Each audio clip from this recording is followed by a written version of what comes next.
फिर मैं जिंदा रहूं और जागीरदार भी उस गैलरी से सही सलामत वापस आ जाए। हाँ, ये कभी नहीं होगा। मैं खूनखार बोनों की जद में जीने तय करता हुआ जागीरदार के साथ उस मनहूस गैलरी में पहुंचा। सब कुछ वैसा ही था जैसे 2 हफ्ते पहले नजर आया था। वही कुर्सियां, वही सुर्ख पर्दा, वही शराब की बोतलें और हेडफोन्स वगैरह। और ये गैलरी में निगाहों के सामने घूम रही थी और सीने के अंदर कोई तबल सा बज रहा था, कोई ऐलान सा हो रहा था। हस्बे साबिक जागीरदार ने मुझे एक कुर्सी पर बैठने का इशारा किया और खुद भी एक कुर्सी छोड़कर नशिस्त संभाल ली। बोने अकब में होशियार खड़े थे। आज मुझे बेल्ट नहीं बांधी गई थी, शायद इसलिए कि हाथ तो बंधे हुए थे। जागीरदार के इशारे पर एक बोने ने लाइट ऑफ कर दी और दूसरे ने पर्दे की डोरी खींचकर पर्दा हटा दिया। मैंने कुछ नहीं देखा क्योंकि मैं अपनी आंखें बंद कर चुका था। आंखें खोलने से पहले मैं मरने की पूरी तैयारी कर लेना चाहता था। आखिर मैंने आहिस्ता आहिस्ता आंखें खोली। शीशे की दूसरी जानब नशेब में मुझे रोशन कमरा नजर आया। वहां मेरी बहन मौजूद थी। मैं अपनी बहन को आज 3.5 बरस बाद देख रहा था। 3.5 बरस कबल वो पहली और आखिरी बार मुझसे जेल में मिलने आई थी। उसके बाद कितने मौसम और कितने शब रोज गुजर गए थे।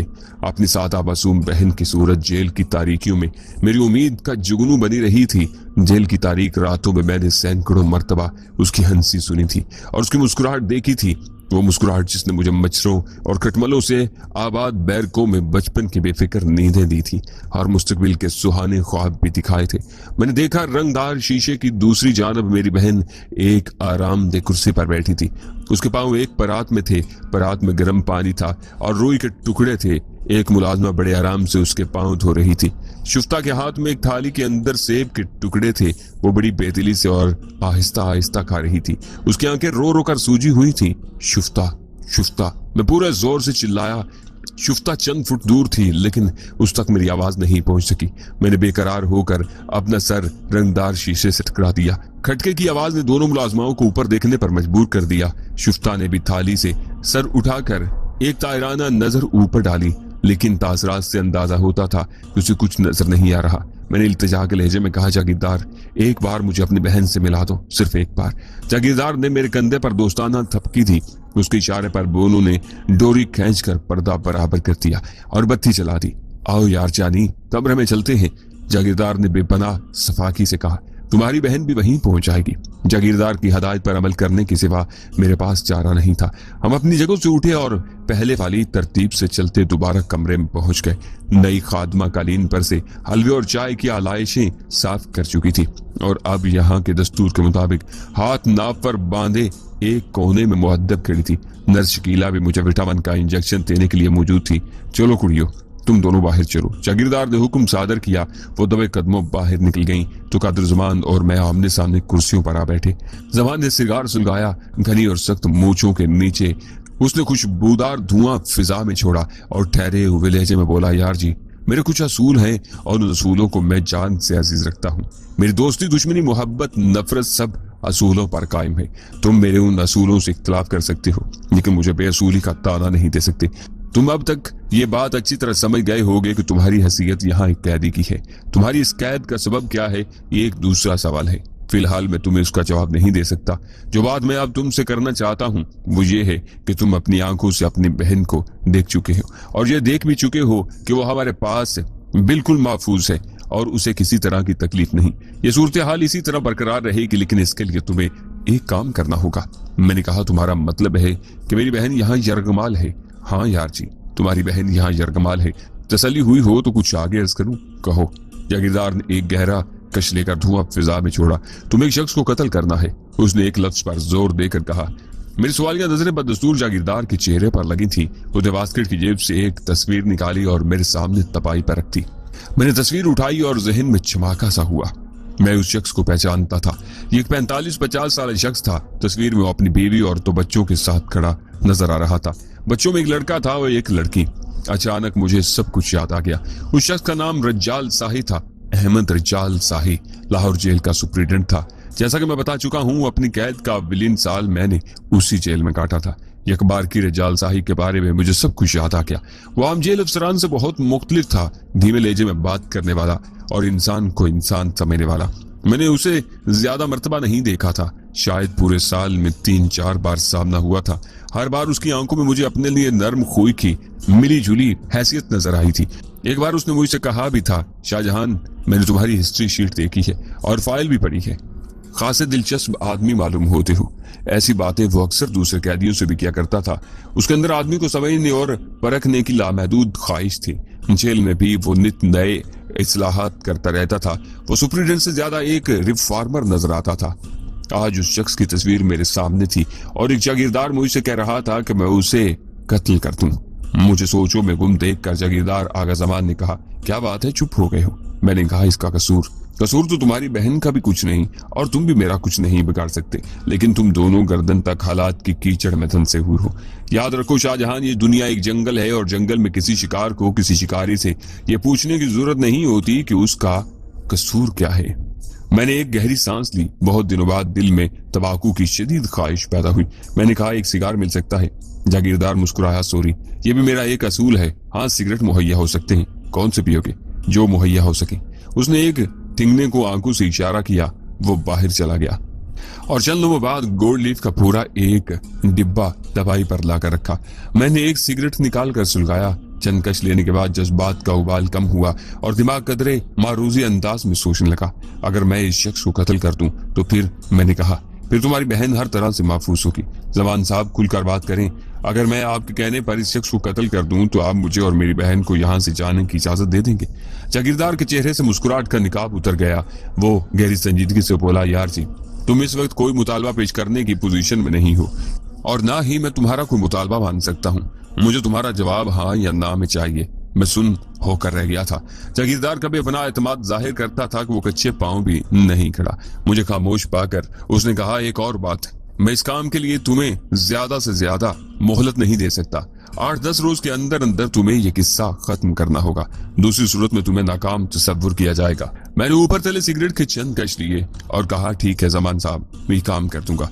जागीरदार ने कहा, मुझे धोखा देने की कोशिश न करना शाहजहान। मुझे पता है तुम कोई एमिश नहीं हो, बड़ी फड्डेबाज रूह है तुम्हारी, लेकिन उम्मीद करता हूं कि तुम मुझे और खुद को किसी इम्तिहान में नहीं डालोगे। फिर मेरी आंखों में बराह रास्त देखते हुए बोला, हो सकता है हर फड्डेबाज की तरह तुम्हारे दिल में भी यह ख्याल हो कि यहाँ से जाने के बाद किसी चाल से दोबारा हवेली में घुसकर अपनी बहन को निकालने की कोशिश करो या कोई और कमांडो एक्शन लड़ाओ। मेरी गुजारिश है कि ऐसे बचकाना ख्यालों को दिल में जगह न देना। मैं कुछ यकीन नहीं बिगाड़ रहा। तुम्हारा वास्ता आगा कादिर जमान से पड़ा है और जमान जैसा एक आदमी भी तुम्हें आज तक नहीं मिला। आगा जमान की बात में खासा वजन था। मैं खुद ये महसूस कर रहा था कि ये किसी और ही नस्ल का शख्स है। उसकी ताकत और रसूख में भी कोई शुबा नहीं था। मेरी जहादीदा निगाहें धोखा नहीं खा सकती थी। आगा जमान ने उसी हवेली में चुन चुन कर ऐसे गुंडे जमा कर रखे थे जो अपनी मिसाल आप थे। कोई सिंध का था तो कोई पंजाब का, कोई सरहद का था तो कोई बलोचिस्तान का। उनमें से हर एक किसी बला से कम नहीं था। गालिबन उस इंतखाब के लिए उसने जबरदस्त मेहनत की थी और मुंह मांगे मुआवजे दिए थे। उनमें से चंद एक डिक्शनरों को मैं पहचान में गया था। पता नहीं उन्होंने मुझे पहचाना था या नहीं। ये खतरनाक किस्म के कातिल और डकैत थे। मैंने अब तक जो कुछ देखा था, यह हवेली का सिर्फ एक रुख था। यकीनन पसे पर्दा और भी बहुत कुछ था और मेरी शुफ्ता उस खतरनाक हवेली में मुकी थी। नहायत बदतरीन किस्म के अजाब उसके सर पर मंडला रहे थे। मैंने हाथ में पकड़ी तस्वीर को गौर से देखा और ठोस लहजे में कहा, मैं आपकी बात समझ रहा हूँ जमान साहब। मैं कोशिश करूंगा कि आपको कोई शिकायत न हो। वैसे ये शख्स इस वक्त है कहाँ? इकबाल टाउन, सुतलज ब्लॉक, कोठी नंबर तुम्हें मुहैया कर दिया जाएगा। रिटायर्ड है, हाजिर सर्विस है। हाजिर सर्विस जवान साहब, अगर मैं इस कोशिश में पुलिस के हाथों गिरफ्तार होता हूं तो यूं तो इसका इम्कान बहुत कम है। बहरहाल ऐसा हुआ तो हमें मालूम हो जाएगा कि तुम गिरफ्तार हुए हो या तुमने खुद को गिरफ्तार करवाया है। अगर तुम वाकई गिरफ्तार हुए तो समझा जाएगा कि तुमने अपनी जिम्मेदारी पूरी की। मेरी गिरफ्तारी से आप पर भी हर्फ आ सकता है। तुम मेरी फिक्र छोड़ो। मेरी गिरफ्तारी की सूरत में क्या मेरी बहन को छोड़ दिया जाएगा? यार जी, क्या मैंने ऐसी कोई बात की है? मेरा ख्याल है तुम फजूल सवालात से परहेज करो। वैसे भी ये सवाल कबल अज वक्त है। मैं इस काम के लिए कब रवाना हो सकता हूँ? जब चाहो। अगर चाहो तो आज ही, बल्कि इसी वक्त जा सकते हो।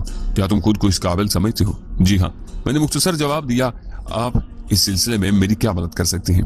तुम जो चाहो। बहरहाल एक बात तय है कि ये काम तुम्हें अकेले ही करना होगा। मुझे मालूम है। मैंने अपने लहजे की तलखी छुपाते हुए कहा, फिर क्या मदद चाहिए तुम्हें? मैंने नया सिगरेट सुलगा कर कहा, कुछ ज्यादा नहीं। लिबास वगैरह तो आप मेरा सिलवा ही चुके होंगे। 6-7 हजार रुपया खर्च के लिए, एक रिवाल्वर, हो सके तो एक सवारी। ठीक है, ये चीजें तुम्हें मिल जाएंगी। मैं आज ही रवाना होना चाहूंगा। बस अद्दे शौक, शाही के बारे में तुम्हें तमाम मालूमात 1 घंटे के अंदर अंदर मिल जाएंगी। उन मालूमात के बाद भी अगर कोई सवाल हो तो मुझसे राब्ता कायम कर लेना। मैं कल तक हवेली ही में हूँ। मैंने इस बात में सर हिला दिया। चंद मिनट की मजीद गुफ्तगू के बाद जागीरदार वहां से चला गया। उसके जाने के 10 मिनट बाद MG वाला पहलवान एक कुंजी ले आया और उसने मेरे पुष्प पर बंधे हुए हाथ खोल दिए। मतलब सुबह से अबर आलूद था, हल्की फवार पड़ रही थी। मैं को 11 बजे हवेली से रवाना हुआ। एक पुराने मॉडल की नहायत खस्ताहाल ओपल कार में हमने कच्चे पक्के रास्ते पर कुछ 6 मील का सफर तय किया था।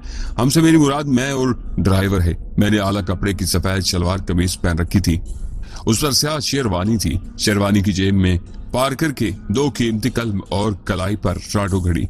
बाल मैंने सीधे ऊपर को बना रखे थे। उस टिप टॉप में मैं किसी सियासी लीडर से कम नजर नहीं आ रहा था। 6 मील की कीचड़ पैमाई के बाद हम पक्की ईंटों के बने हुए एक हवेली नुमा मकान के सामने पहुंचे। रास्ते में जहां जहां किसी शख्स ने हमें देखा तो बड़े अदब से खड़े होकर सर झुकाया था। उस हवेली नुमा मकान के सामने भी चंद मुलाजिम पेशा गुलाम सूरत लाठी बरदारों ने झुककर कोरज बजाया। खिटारा गाड़ी सीधी हाथे में दाखिल होगी। यहाँ पक्के फर्श पर मुझे कोई 7-8 गाड़ियां नजर आईं। एक जीप, एक निसान जीप, 3 टोयोटा कारें, एक निसान सनी। ड्राइवर नसीब खान ने डैशबोर्ड पर रखी एक चाबी उठाई और मुझे देते हुए कहा, साहब वो निसान सनी आपके लिए है। मैं ओपल से उतरा और सलीम शाही जूता पानी से बचाता निसान सनी में घुस गया। गाड़ी के शीशे हल्के रंगदार थे। डैशबोर्ड पर 2-3 फाइलें पड़ी थीं। मुझे मालूम था इन फाइलों में ऊट पटांग कागजात के सिवा और कुछ नहीं। उन्हें यहाँ सिर्फ रोब दाब के लिए रखा गया है। मैंने रिवाल्वर शेरवानी की जेब से निकालकर सीट के नीचे छुपा दिया। डैशबोर्ड का जेरी खाना खुलकर गाड़ी के कागजात चेक किए, पेट्रोल वगैरह देखा और रवानगी के लिए तैयार हो गया। मैं हाथे से बाहर निकला तो मालूम हुआ कि आगे कच्चे रास्ते की बजाय नीम पुख्ता सड़क है। गालबन यही वजह थी कि हवेली की तमाम अच्छी गाड़ियां यहाँ रहती थीं। सड़क पर पहुंचते ही मैंने गाड़ी की रफ्तार तेज कर दी और बड़ी सड़क की तरफ रवाना हो गया। आज कोई 4 बरस बाद में एक बार फिर आजाद था। गो ये आजादी मशरूत थी, मगर आजादी तो थी। मेरे चारों तरफ खेत थे, दरख्त थे, हवा थी और आसमान था। ये सब चीजें बाजुबाने खामोशी कह रही थी, अभी जिंदगी हसीन है। शाहजहां अभी कुछ लोग आजाद हैं, अभी कुछ लोग खुश हैं। अभी परिंदे शाखों पर चहकते हैं और अभी बच्चे बारिश में भागते हैं। अभी घरों में चूल्हे जलते हैं और अभी सुहागने दलीजों पर किसी का इंतजार करती हैं। मैं कुछ देर के लिए सब कुछ भूल गया। लाहौर जेल, अटक जेल, जागीरदार की हवेली, मुझे कुछ याद न रहा। मेरे तस्वुर में वही छोटा सा घर आसमाया जहां मैं अपनी प्यारी बहन के साथ रहता था और जहां सुबह शाम हमारी खुशियों के फूल खिलते थे। जिंदगी के अपने हसीन और मासूम रंगों में वो मुस्कुराती थी। गाड़ी नीम पुख्ता रास्ते पर हजकोले खाते आगे बढ़ रही थी। मैं हवेली से कोई 20 मील की तरफ आगे निकल आया था। आखिरी पुख्ता सड़क नजर आई। ये एक ब्रांच रोड थी और कहीं आगे जाकर GT रोड से मिलती थी। मैं जब उस सड़क पर पहुंचा शाम के साए फैल रहे थे। अबरलूज शाम ने लम्हों में घटटोप अंधेरे का लिबादा उड़ लिया था। उसके साथ ही मेरा जहन मुतहर्रिक हो गया। वो मंसूबा जो चुपके चुपके मेरे जहन में परवरिश पा रहा था अब नुमाया सूरत में सामने आ गया था। कोई 4 मील पुख्ता सड़क पर चलने के बाद मैंने गाड़ी एक छोटे से होटल के सामने रोकी। मैंने कुछ जले कपड़ों वाला एक लड़का मेरे पास आ गया। मैंने पूछा क्या क्या है। उसने 4-5 सालन गिनवा दिए। मैंने कहा ठीक है, सबकी एक प्लेट ले आओ और गरम गरम रोटी। उसने पलक झपकने में ऑर्डर की तामील की। मैंने गाड़ी के अंदर ही दस्तरखान लगा लिया। आलू कीमा, माश की दाल, लोबिया, शामी कबाब। मैंने मुर्दा भूख के साथ खाना खाया और चाय पीकर गाड़ी के अंदर ही से टेलीविजन का नजारा करने लगा। ये टेलीविजन होटल वाले ने एक चबूतरे पर चढ़ा रखा था। 4 साल बाद टेलीविजन का नजारा अजीब सा लगा। 9 बजे की खबरों तक मैं वहीं बैठा रहा। होटल वालों ने यही समझा होगा कि मैं किसी पीछे रह जाने वाले का इंतजार कर रहा हूँ। गाड़ी स्टार्ट करके मैं रवाना हुआ और चंद फरलांग आगे जाकर उसे कच्चे रास्ते पर डाल दिया। बारिश मुसलसल हो रही थी। दलदली रास्ते पर नाजुक अंदाम गाड़ी कराती हुई आगे बढ़ रही थी जैसे वो कोई नो आमूज हसीना हो। मैं गाड़ी को वहां तक ले जाना चाहता था जहां तक ये जा सकती थी और जहां ये बंद हो जाती मैं 2 हर्फ भेजकर पैदल आगे बढ़ सकता था। बहरतौर गाड़ी ने मेरा भरपूर साथ दिया। मैं तकरीबन 6 मील का शॉर्टकट लगाकर अपनी मंजिल के कुर्रो जवार में पहुंच गया। यहाँ मैंने गाड़ी गन्ने के 2 खेतों के दरमियान एक महफूज जगह छुपा दी और पैदल ही आगे बढ़ने लगा। गाड़ी छोड़ने से पहले मैंने इशारिया 25 का रिवाल्वर दोबारा शेरवानी में रख लिया था। रास्ते कीचड़ आलूद थे और तारीकी में पाँव कहीं के कहीं पड़ रहे थे। थोड़ी देर में बारिश ने तमाम कपड़े भिगो दिए और नहाई ठंडी हवा बराह रास्त हड्डियों में सरायत करने लगी। समत का भी कोई सही अंदाजा नहीं था, लेकिन मैं बढ़ता चला जा रहा था। एक अजीब तरह की वारफ्तगी मेरी रहनुमा थी। गिरता पड़ता फिसलता सबल था, कीचड़ में लथपथ चला जा रहा था। जल्द ही मुझे सलीम शाही जूते भी उतार कर फेंकना पड़े। शेरवानी के बटन मैंने खोल दिए ताकि किसी अचानक सूरत हाल पर हरकत में आसानी रहे। मेरा रुख जागीरदार की हवेली की जानिब था। जहन में कोई वाज़ेह तसव्वुर नहीं था कि मुझे वहां जाकर क्या करना है। सिर्फ यही एक ख्याल था कि मुझे बगैर मुजाहिमत जागीरदार के सामने हथियार नहीं डालने चाहिए और उसके हुक्म पर दोबारा जुर्म की राह इख्तियार करने से पहले कुछ तड़प फड़क लेना चाहिए। अभी तक मैं बेगुनाह था। मुझे जेल की एम्बुलेंस से जबरदस्ती अगवा किया गया था और अब तक मैं हबस बेजा में था। लेकिन अगर अब मेरे हाथों किसी आला सरकारी अफीसर का कत्ल हो जाता तो मुझ पर लाकानूनियत और गारतगिरी का वही दरवाजा खुल जाता था जिसमें एक दफा दाखिल होकर मैं अब तक बचता रहा था।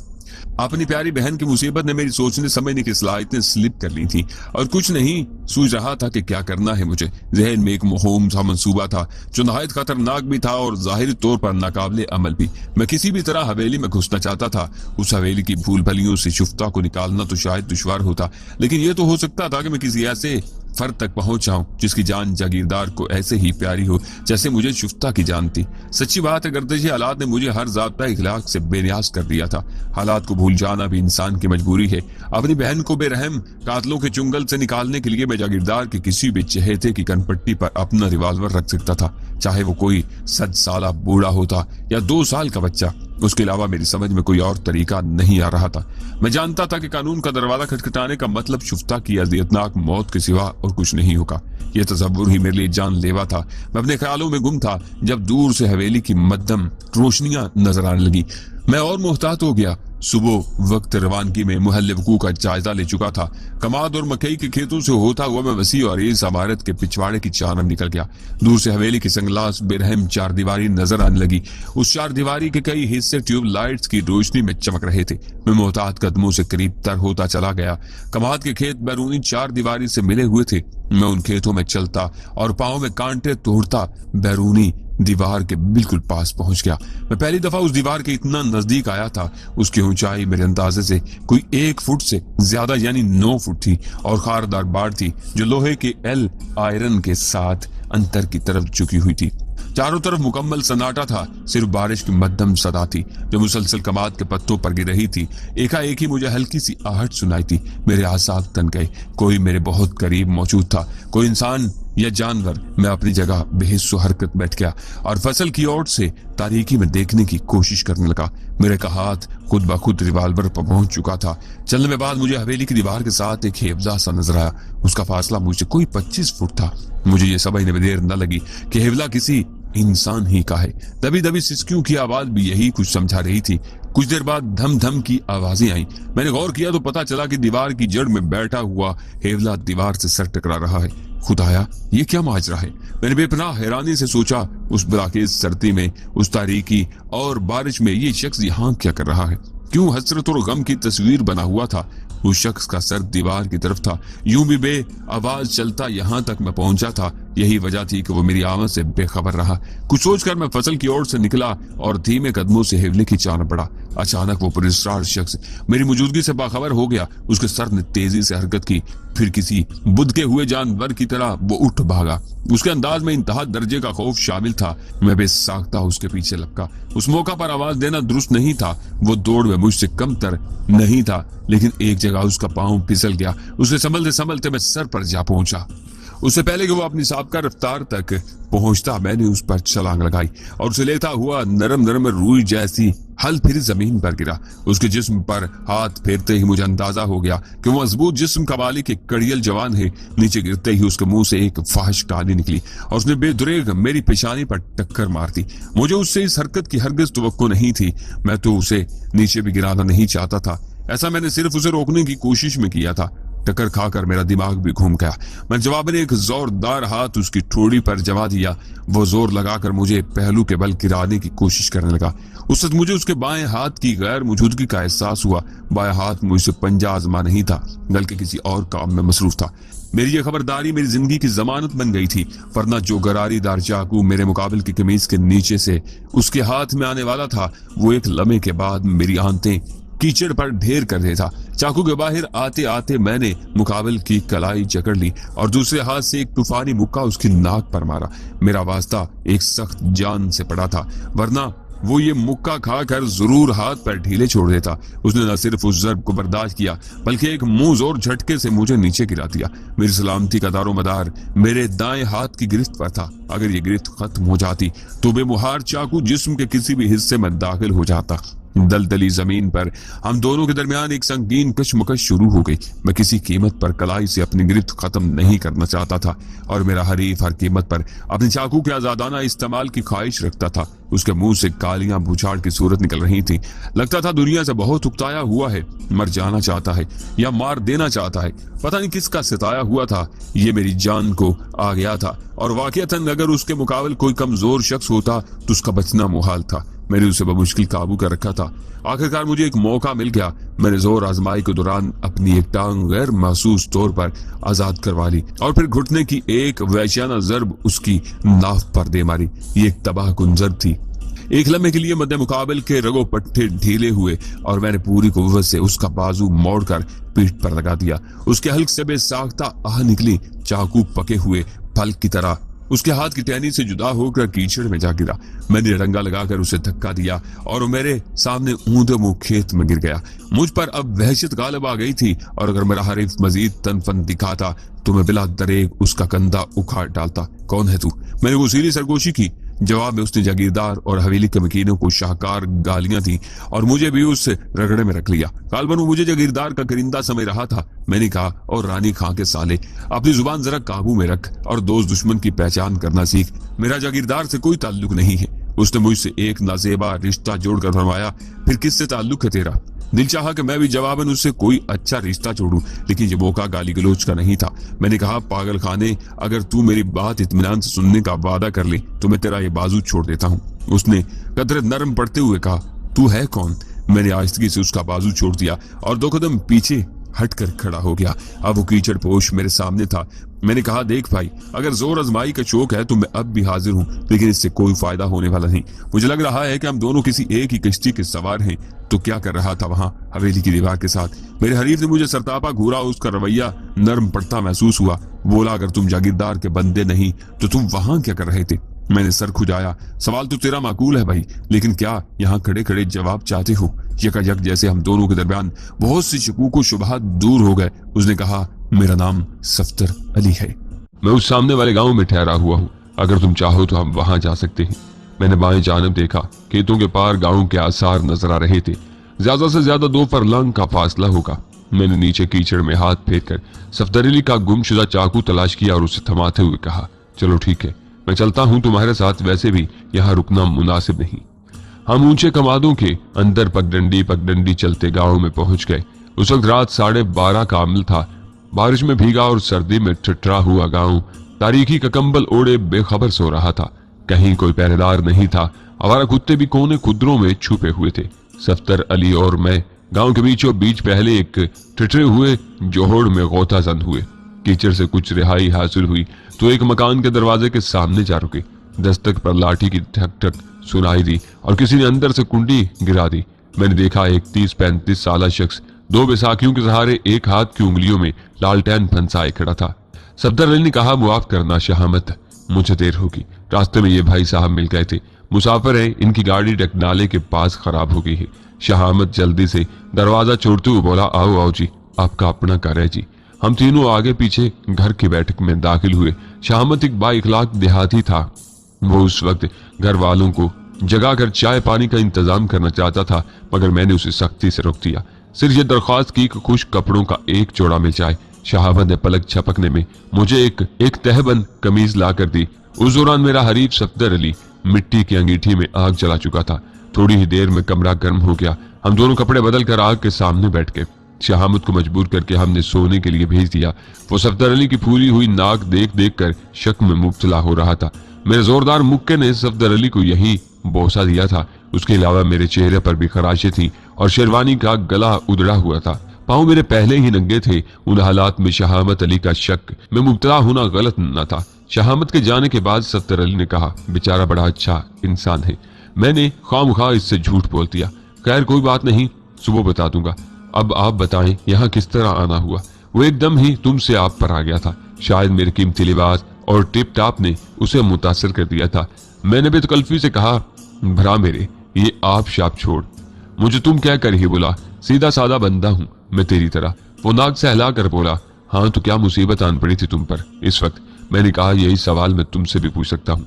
दरहकीकत हम दोनों पहल करने में हिचकिचा रहे थे। शकूक दूर हो चुके थे, लेकिन एतमाद की फिजा अभी पूरी तरह कायम नहीं हुई थी।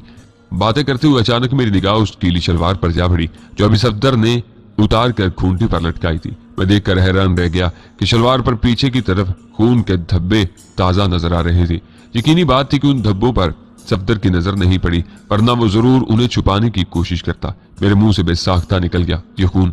उसने चौंक कर पीछे देखा और अपना दागदार लिबास देखकर खज्जल सा हो गया।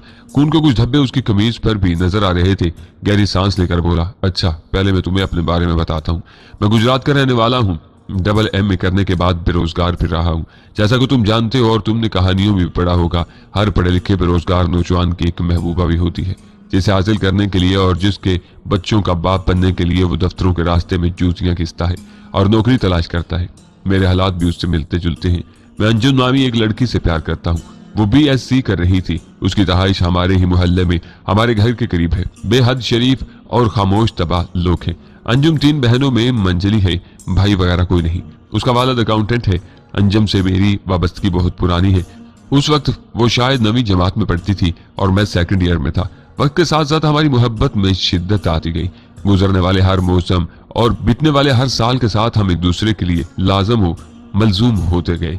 हमारे उस ताल्लुक ने करीबन 6 साल हर ऊंच नीच का मुकाबला किया था और अब इतना मजबूत हो गया था कि उसके टूटने का कोई खदशा नहीं था। हमें मालूम था कि जल्द या बदेर हम अपनी मंजिल पालेंगे। आज से कुछ 4 महीने पहले तक सब कुछ ठीक ठाक था। रोजमर्रा जिंदगी के मामूली मसलों के अलावा कोई बड़ा मसला हमारे साथ नहीं था। लेकिन फिर एक वाकये ने सब कुछ उलट पलट कर रख दिया। अंजुम के पड़ोस में एक नए किराएदार आकर रहाइश पजीर हुए। ये कोई अच्छे लोग नहीं थे। उनकी लड़कियां बेहद फैशनेबल थीं। एक लड़की फिल्मों वगैरह में गुलकारी भी करती थी। एक रोज वो लड़की धूप सेंकने अपने घर की छत पर चढ़ी। उसने लड़कों की तरह बाल कटवा रखे थे और पतलून कमीज पहनी हुई थी। उसे देखकर अंजुम ने अपनी छोटी बहन से कह दिया, देखो परकटी कबूतरी। यह बात किस तरह उस लड़की के कानों में पहुंच गई या पड़ गई, वो अंजुम के साथ लड़ने मरने पर आमादा हो गई। उसकी बहनें भी कोठे पर आ गई और गालिम गलोच होने लगी। बात मर्दों तक पहुंच गई। अंजुम के घर उनके दूर पार का रिश्तेदार आया हुआ था। यह जरा झगड़ालू किस्म का शख्स था। उसकी वजह से ये झगड़ा और बढ़ गया। दोनों तरफ से 3-4 आदमी जख्मी हुए और थाने कचहरी तक बात पहुंची। वो शख्स तो लड़ाई बढ़ाकर वापस दुबई चला गया और अंजुम के घराने की मुसीबत आ गई। उन्हें रोज गुमनाम खत और धमकियां मिलने लगी। साफ जाहिर था कि यह पड़ोसियों से दुश्मनी का शाखसाना है। मोहल्लेदारों ने मिलजुल कर उस नापसंदीदा घराने को वहां से मकान बदलने पर मजबूर कर दिया। उस वाकये के थोड़े ही दिनों बाद 2 बदकुमाश शख्स कॉलेज के रास्ते में अंजुम का पीछा करने लगे। अंजुम ने घर वालों को उस बारे में बताकर परेशान करना मुनासिब नहीं समझा। उसने मुझसे इशारतन जिक्र किया। अभी मैं सोच ही रहा था कि उस मामले में क्या किया जाए कि अंजुम अगवा हो गई।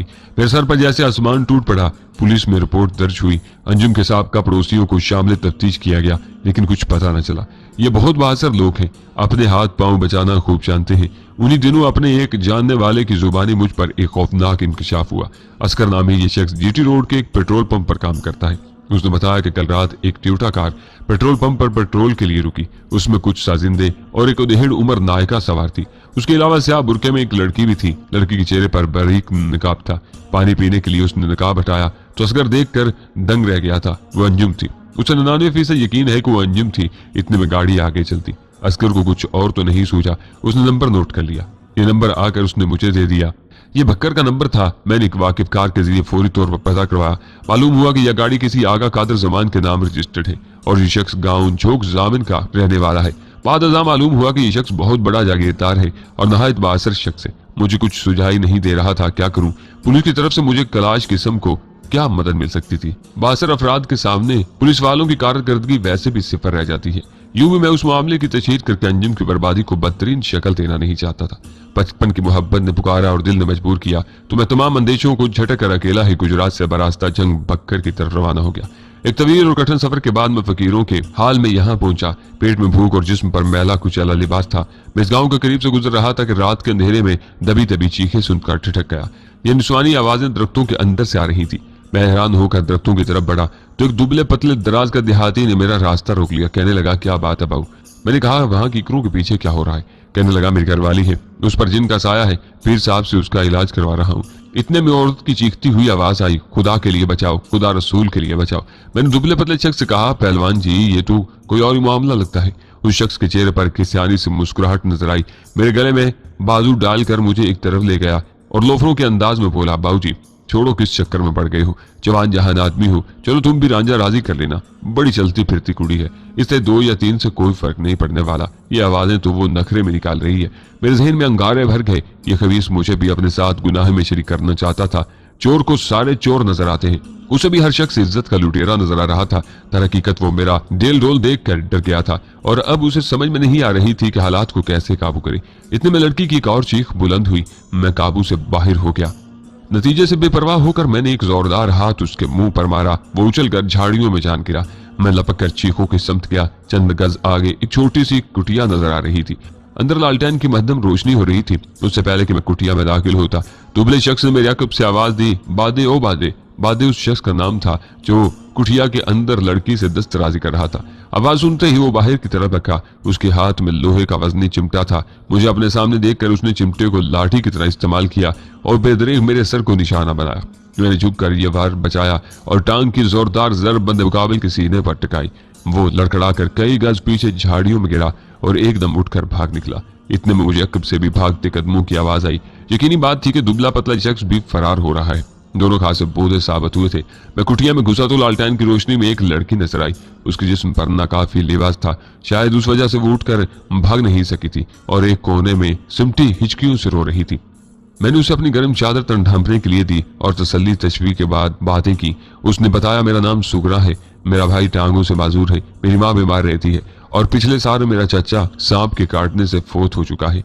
ये झुग्गी वाला शैतान जिसे सब बाबा जी कहते हैं, मेरी माँ को उल्टे सीधे ताबीज देता रहता है। उसे कहता है कि तेरे घर पर किसी ने जादू कर रखा है, इसलिए तुम्हें मुसीबत पर मुसीबत पड़ती है। वो मेरी माँ को रोज झुग्गी में बुला कर दम करता है। कुछ दिनों से माँ ज्यादा बीमार है और आ नहीं सकती, उसकी जगह वो मुझे बुला लेता है और मुझ पर दम कर देता है और मैं जाकर माँ को फूंके मार देती हूँ। आज उसका दम कुछ लंबा हो गया, मुझसे कहने लगा, तेरे घर पर नाहुसत के साहिब बड़े गहरे हो चुके हैं, तेरी माँ या तेरे भाई की जान जा सकती है। मुझे एक दूसरा वजीफा करना होगा। उसने मुझे डरा धमका कर पास बिठा लिया और अजीब अजीब हरकतें करने लगा। लगता था उसने कोई नशा भी कर रखा है। कहता था, यहाँ जो कुछ हुआ उसका जिक्र बाहर जाकर न करना, वरना सुबह फजर की अजान से पहले तेरे घर में एक मौत हो जाएगी। थोड़ी ही देर में वो बिल्कुल शैतान बन गया। मैंने पहले उसे रोकने की कोशिश की, फिर चीख पुकार करने लगी। लड़की की सारी कहानी मेरी समझ में आ रही थी। ये कोई नई कहानी नहीं थी। ऐसी कहानियां जहालत के शाना बशाना गांव गांव और देह देह बिखरी हुई है। मैं सुगरा को लेकर उसके घर आ गया। शाहमत और उसकी माँ को सारा वाकया मालूम हुआ तो वो मेरे बेहद ममनून हुए। मैंने उन्हें बताया कि मैं एक बेठिकाना आदमी हूँ, थोड़ी बहुत डॉक्टरी आती है, शहरी जिंदगी से घबरा कर गाँव आ गया हूँ, सोचता हूँ यहाँ कोई दवाखाना खोल लूँ। उन लोगों ने मुझे पेशकश की कि मैं जितने दिन चाहूँ उनके घर में रह सकता हूँ और अपने दवाखाने के लिए मुनासिब जगह ढूंढ सकता हूँ। ये सादालू देहाती मुझे वाकई डॉक्टर किस्म की चीज समझ रहे हैं। यहाँ अपने कयाम के बाद मुझे शाहमत से बहुत कीमती मालूमात हासिल हुई। मुझे पता चला कि जागीरदार कादर जमान कौन है और किस किरदार का आदमी है। मुझे ये भी मालूम हुआ कि वो खानदानी तमाशबीन है और हर महीने कम अज कम एक मुजरा उसकी हवेली में जरूर होता है, जिसमें इर्द गिर्द के जमींदार और खुशहाल लोग बड़े शौक से शिरकत करते हैं। वो शहर से नित नई तवाइफ बुलाता है और उसे बेपनाह इनाम व इकराम के साथ रुखसत करता है। यही वजह है कि दूर दूर की तवाइफें उसकी हवेली में आने के लिए बेकरार रहती हैं। अब मुझे यकीन हो चला था कि मेरी अंजू भी नामालूम हादसों का शिकार होकर इस हवेली में पहुंची है और अभी तक यहाँ है। अपनी आमद के दूसरे रोज ही रात के वक्त मैं एक खंजर से लैस होकर कादर जुमान की हवेली जा पहुंचा और किसी तरह अंदर दाखिल होने की कोशिश करने लगा।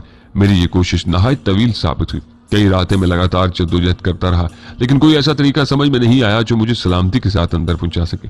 मैं कोई कम हिम्मत शख्स नहीं हूँ और ना ही मौत से डरता हूँ, लेकिन हवेली के अंदर मैं पर नहीं मार सका। शायद तुमने देखा हो, दीवार के ऊपर चारों तरफ एक खारदार बाड़ है। कम भक्तों ने उस बाड़ में करंट छोड़ रखा है। अंदर पानी की ऊंची टंकी है। ये टंकी वाच टावर का काम देती है। 1 या 2 पहरेदार वहां हर वक्त मौजूद रहते हैं और चारों तरफ नजर रखते हैं। एक रोज चांदनी में उन्होंने शायद खेतों में मेरा साया देख लिया। तड़तड़ हवाई फायरिंग होने लगी। 1-2 गोलियां मेरे तरफ भी आई। मैं जान बचाकर भाग निकला। एक लम्हा रुक कर सफ्तर अली ने सिगरेट सुलगाया और बोला, 3 रोज पहले मुझे मालूम हुआ कि हवेली में काम काज के लिए मुलाजम भर्ती किए जा रहे हैं। मैंने ये मौका गनीमत समझा और फटा पुराना लिबास पहनकर मुलाजमत की जुस्तजू में हवेली चला गया। वहां जागीरदार कादर जमान का एक मुंशी उम्मीदवारों से सवाल जवाब कर रहा था। मैंने उसे बताया कि मैं एक करीबी गांव से रोजगार की तलाश में आया हूँ। मैंने अपनी बोल चाल ऐसी रखी जैसे जाहिर हो कि मैं मामूली पढ़ा लिखा हूँ। मुझे मुलाजिम रख लिया गया। मैं अब खुश था कि हवेली में दाखिल होकर अंजुम का सुराग लगा लूंगा, मगर अपनी मुलाजमत के पहले ही घंटे में मैं पकड़ा गया। एक शख्स ने जागीरदार के मुंशी को बता दिया कि मैं करीबी गांव से नहीं बल्कि शहर से आया हूं। मैंने बहुत सफाई पेश की कि मेरा असल ताल्लुक गांव से ही है और मैं वाकई बेरोजगार हूं, मगर मेरी सफाई का मुंशी पर कोई असर नहीं हुआ। उसके नजदीक मेरा यह जुर्म ही बहुत था कि मैंने झूठ बोलकर नौकरी हासिल करने की कोशिश की थी। मुंशी हुक्मदीन की हदायत पर मुझे लकड़ी की एक टंकी में कस दिया गया और पुष्ट पर 3 बेद मारे गए। ये बड़े जालिम किस्म के वेद थे। मेरी खाल उधड़ गई। ये मेरे लिबास पर जो खून तुम्हें नजर आ रहा है उन्हीं जख्मों का है। तुम्हारे साथ धींगा मुश्ती में ये जख्म फिर छिल गए हैं। बहरहाल मैं फिर भी खुदा का शुक्र अदा करता हूँ। मुंशी ने मुझे सिर्फ झूठ बोलने की सजा दी। अगर उन लोगों को ये मालूम हो जाता कि मेरी आमद का असल मकसद क्या है तो शायद इस वक्त मेरी लाश कहीं सड़ रही होती। अब मुझे कुछ समझ नहीं आ रही कि मैं क्या करूं। परसों वाले वाक़े के बाद मैं बहुत दिल बर्दाश्ता हो गया हूँ। कई बार तो जी में आई है कि बस खुदकुशी ही कर लूं, कल सुबह मैं वापस चला जाऊंगा। अब यहाँ रहने का फायदा ही क्या है। उस बेचारी की मदद मैं तो क्या शायद कानून भी ना कर सके। बड़ी बदनसीब निकली है वो। आखिरी अल्फाज कहते कहते सफदर अली की आंखों में आंसू तैरने लगे। वो एकदम चुप हो गया। अब मेरी समझ में आया था कि वो यकबस्ता तारीकी और बारिश में बैठा उस हवेली की दीवार से सर क्यों फोड़ रहा था, क्यों रो रहा था और फरियाद क्यों कर रहा था। उस दीवार की दूसरी तरफ उसकी जिंदगी की सबसे कीमती मता थी और वो उस दीवार को अबूर करने से आजिज था। उसकी जगह कोई भी होता उसे रोना ही था। अचानक मेरे जहन में उस लड़की का सरापा आया जिसे मैंने कुछ रोज पहले हवेली के मेहमान खाने में नाचते देखा था और जो मेरी गोली लगने से जख्मी हो गई थी। पहले मैं उसे 9 उम्र लड़का समझा था, लेकिन बाद में यह अंदाजा गलत साबित हुआ था। कहीं वही लड़की तो अंजुम नहीं थी। मैंने सफदर अली से कहा, अंजुम वो तो नहीं जिसके बाल छोटे छोटे हैं और गर्दन लंबी है, बाएं रुखसार पर एक नुमाया तिल है। सफदर अली ने उलझे हुए अंदाज में मेरी तरफ देखकर फिर उठकर एक थैले से तस्वीर निकाला। ये देखो, ये तो नहीं उसकी तस्वीर। मैंने तस्वीर देखी और भौंचका रह गया। मेरी गोली से यही लड़की जख्मी हुई थी, ये अंजुम ही थी। फर्क सिर्फ ये था कि तस्वीर में उसके बाल काफी लंबे नजर आ रहे थे और उसने बड़ी खूबसूरती से कामदार आंचल सर पर डाल रखा था। वो हल्के से मेकअप में थी। यह तस्वीर शायद किसी शादी में उतारी गई थी। एक खूबसूरत दुशीजा की एक दिलकश तस्वीर थी। मेरे जहन में झमाका सा हुआ और पूरी बात समझ में आती चली गई। गालिबन अंजुम के खूबसूरत बाल उसके अगवा के बाद तराशे गए थे और उस बात का ताल्लुक उस 4 माह पुराने झगड़े से था जिसके नतीजे में अंजुम अगवा हुई थी। अंजुम ने एक बदकुमाश घराने की लड़की को परकटी कबूतरी कहा था। उस एक फिक्रे का इंतकाम लेने के लिए उन शकील कल्ब लोगों ने उसे क्या से क्या बनाकर कहां से कहां पहुंचा दिया था। इंसान कभी कभी कितना संग दिल और जनूनी हो जाता है। एक जरा सी बात उसके लिए जिंदगी मौत का मसला बन जाती है और वो इस बात के लिए मर भी जाता है और मार भी देता है। अभी हम बात ही कर रहे थे कि जहन की जानिब से धम की मध्यम आवाज सुनाई दी। साफ महसूस हुआ था कि जैसे कोई 4 दीवारी बांध कर अंदर आया है। सफदर ने जल्दी से लालटेन बुझा दी। हम दोनों ने एक साथ दरवाजे की छुरी से आंखें लगाई। हमारे खदशात दुरुस्त साबित हुई। बैरूनी दरवाजे के करीब दीवार से एक साया सा चिपका हुआ था। लम्हा भर बाद साये में हरकत पैदा हुई और वो गीली जमीन पर पांव जमाता बड़ी एहतियात से दरवाजे की तरफ बढ़ा। उसने बेआवाज दरवाजे की कुंडी गिराई और पट खोल दिए। कम अज कम 5 आदमी और अंदर घुस आए। उन सारों ने पगड़ियों को ढाटों की सूरत में चेहरों पर लपेट रखा था। 2-3 के हाथों में लाठियां और 2 के कंधों पर राइफलें थी। वो कुछ देर सहन में खड़े महल्ले वकूअ का जायजा लेते रहे। फिर वो आदमी उस कमरे की तरफ बढ़े जहां शहामत, उसकी माँ और बहन के साथ वो सो रहा था। पहले उन्होंने खिड़की पर दबाव डाला, खोलने की कोशिश की, फिर दरवाजे को हिलाने लगे। आहट पर अंदर से शहामत की दबी दबी आवाज आई, कौन? मुसल्ला अफराद में से किसी ने जवाब नहीं दिया। कौन है? शहाबत ने दोबारा पूछा।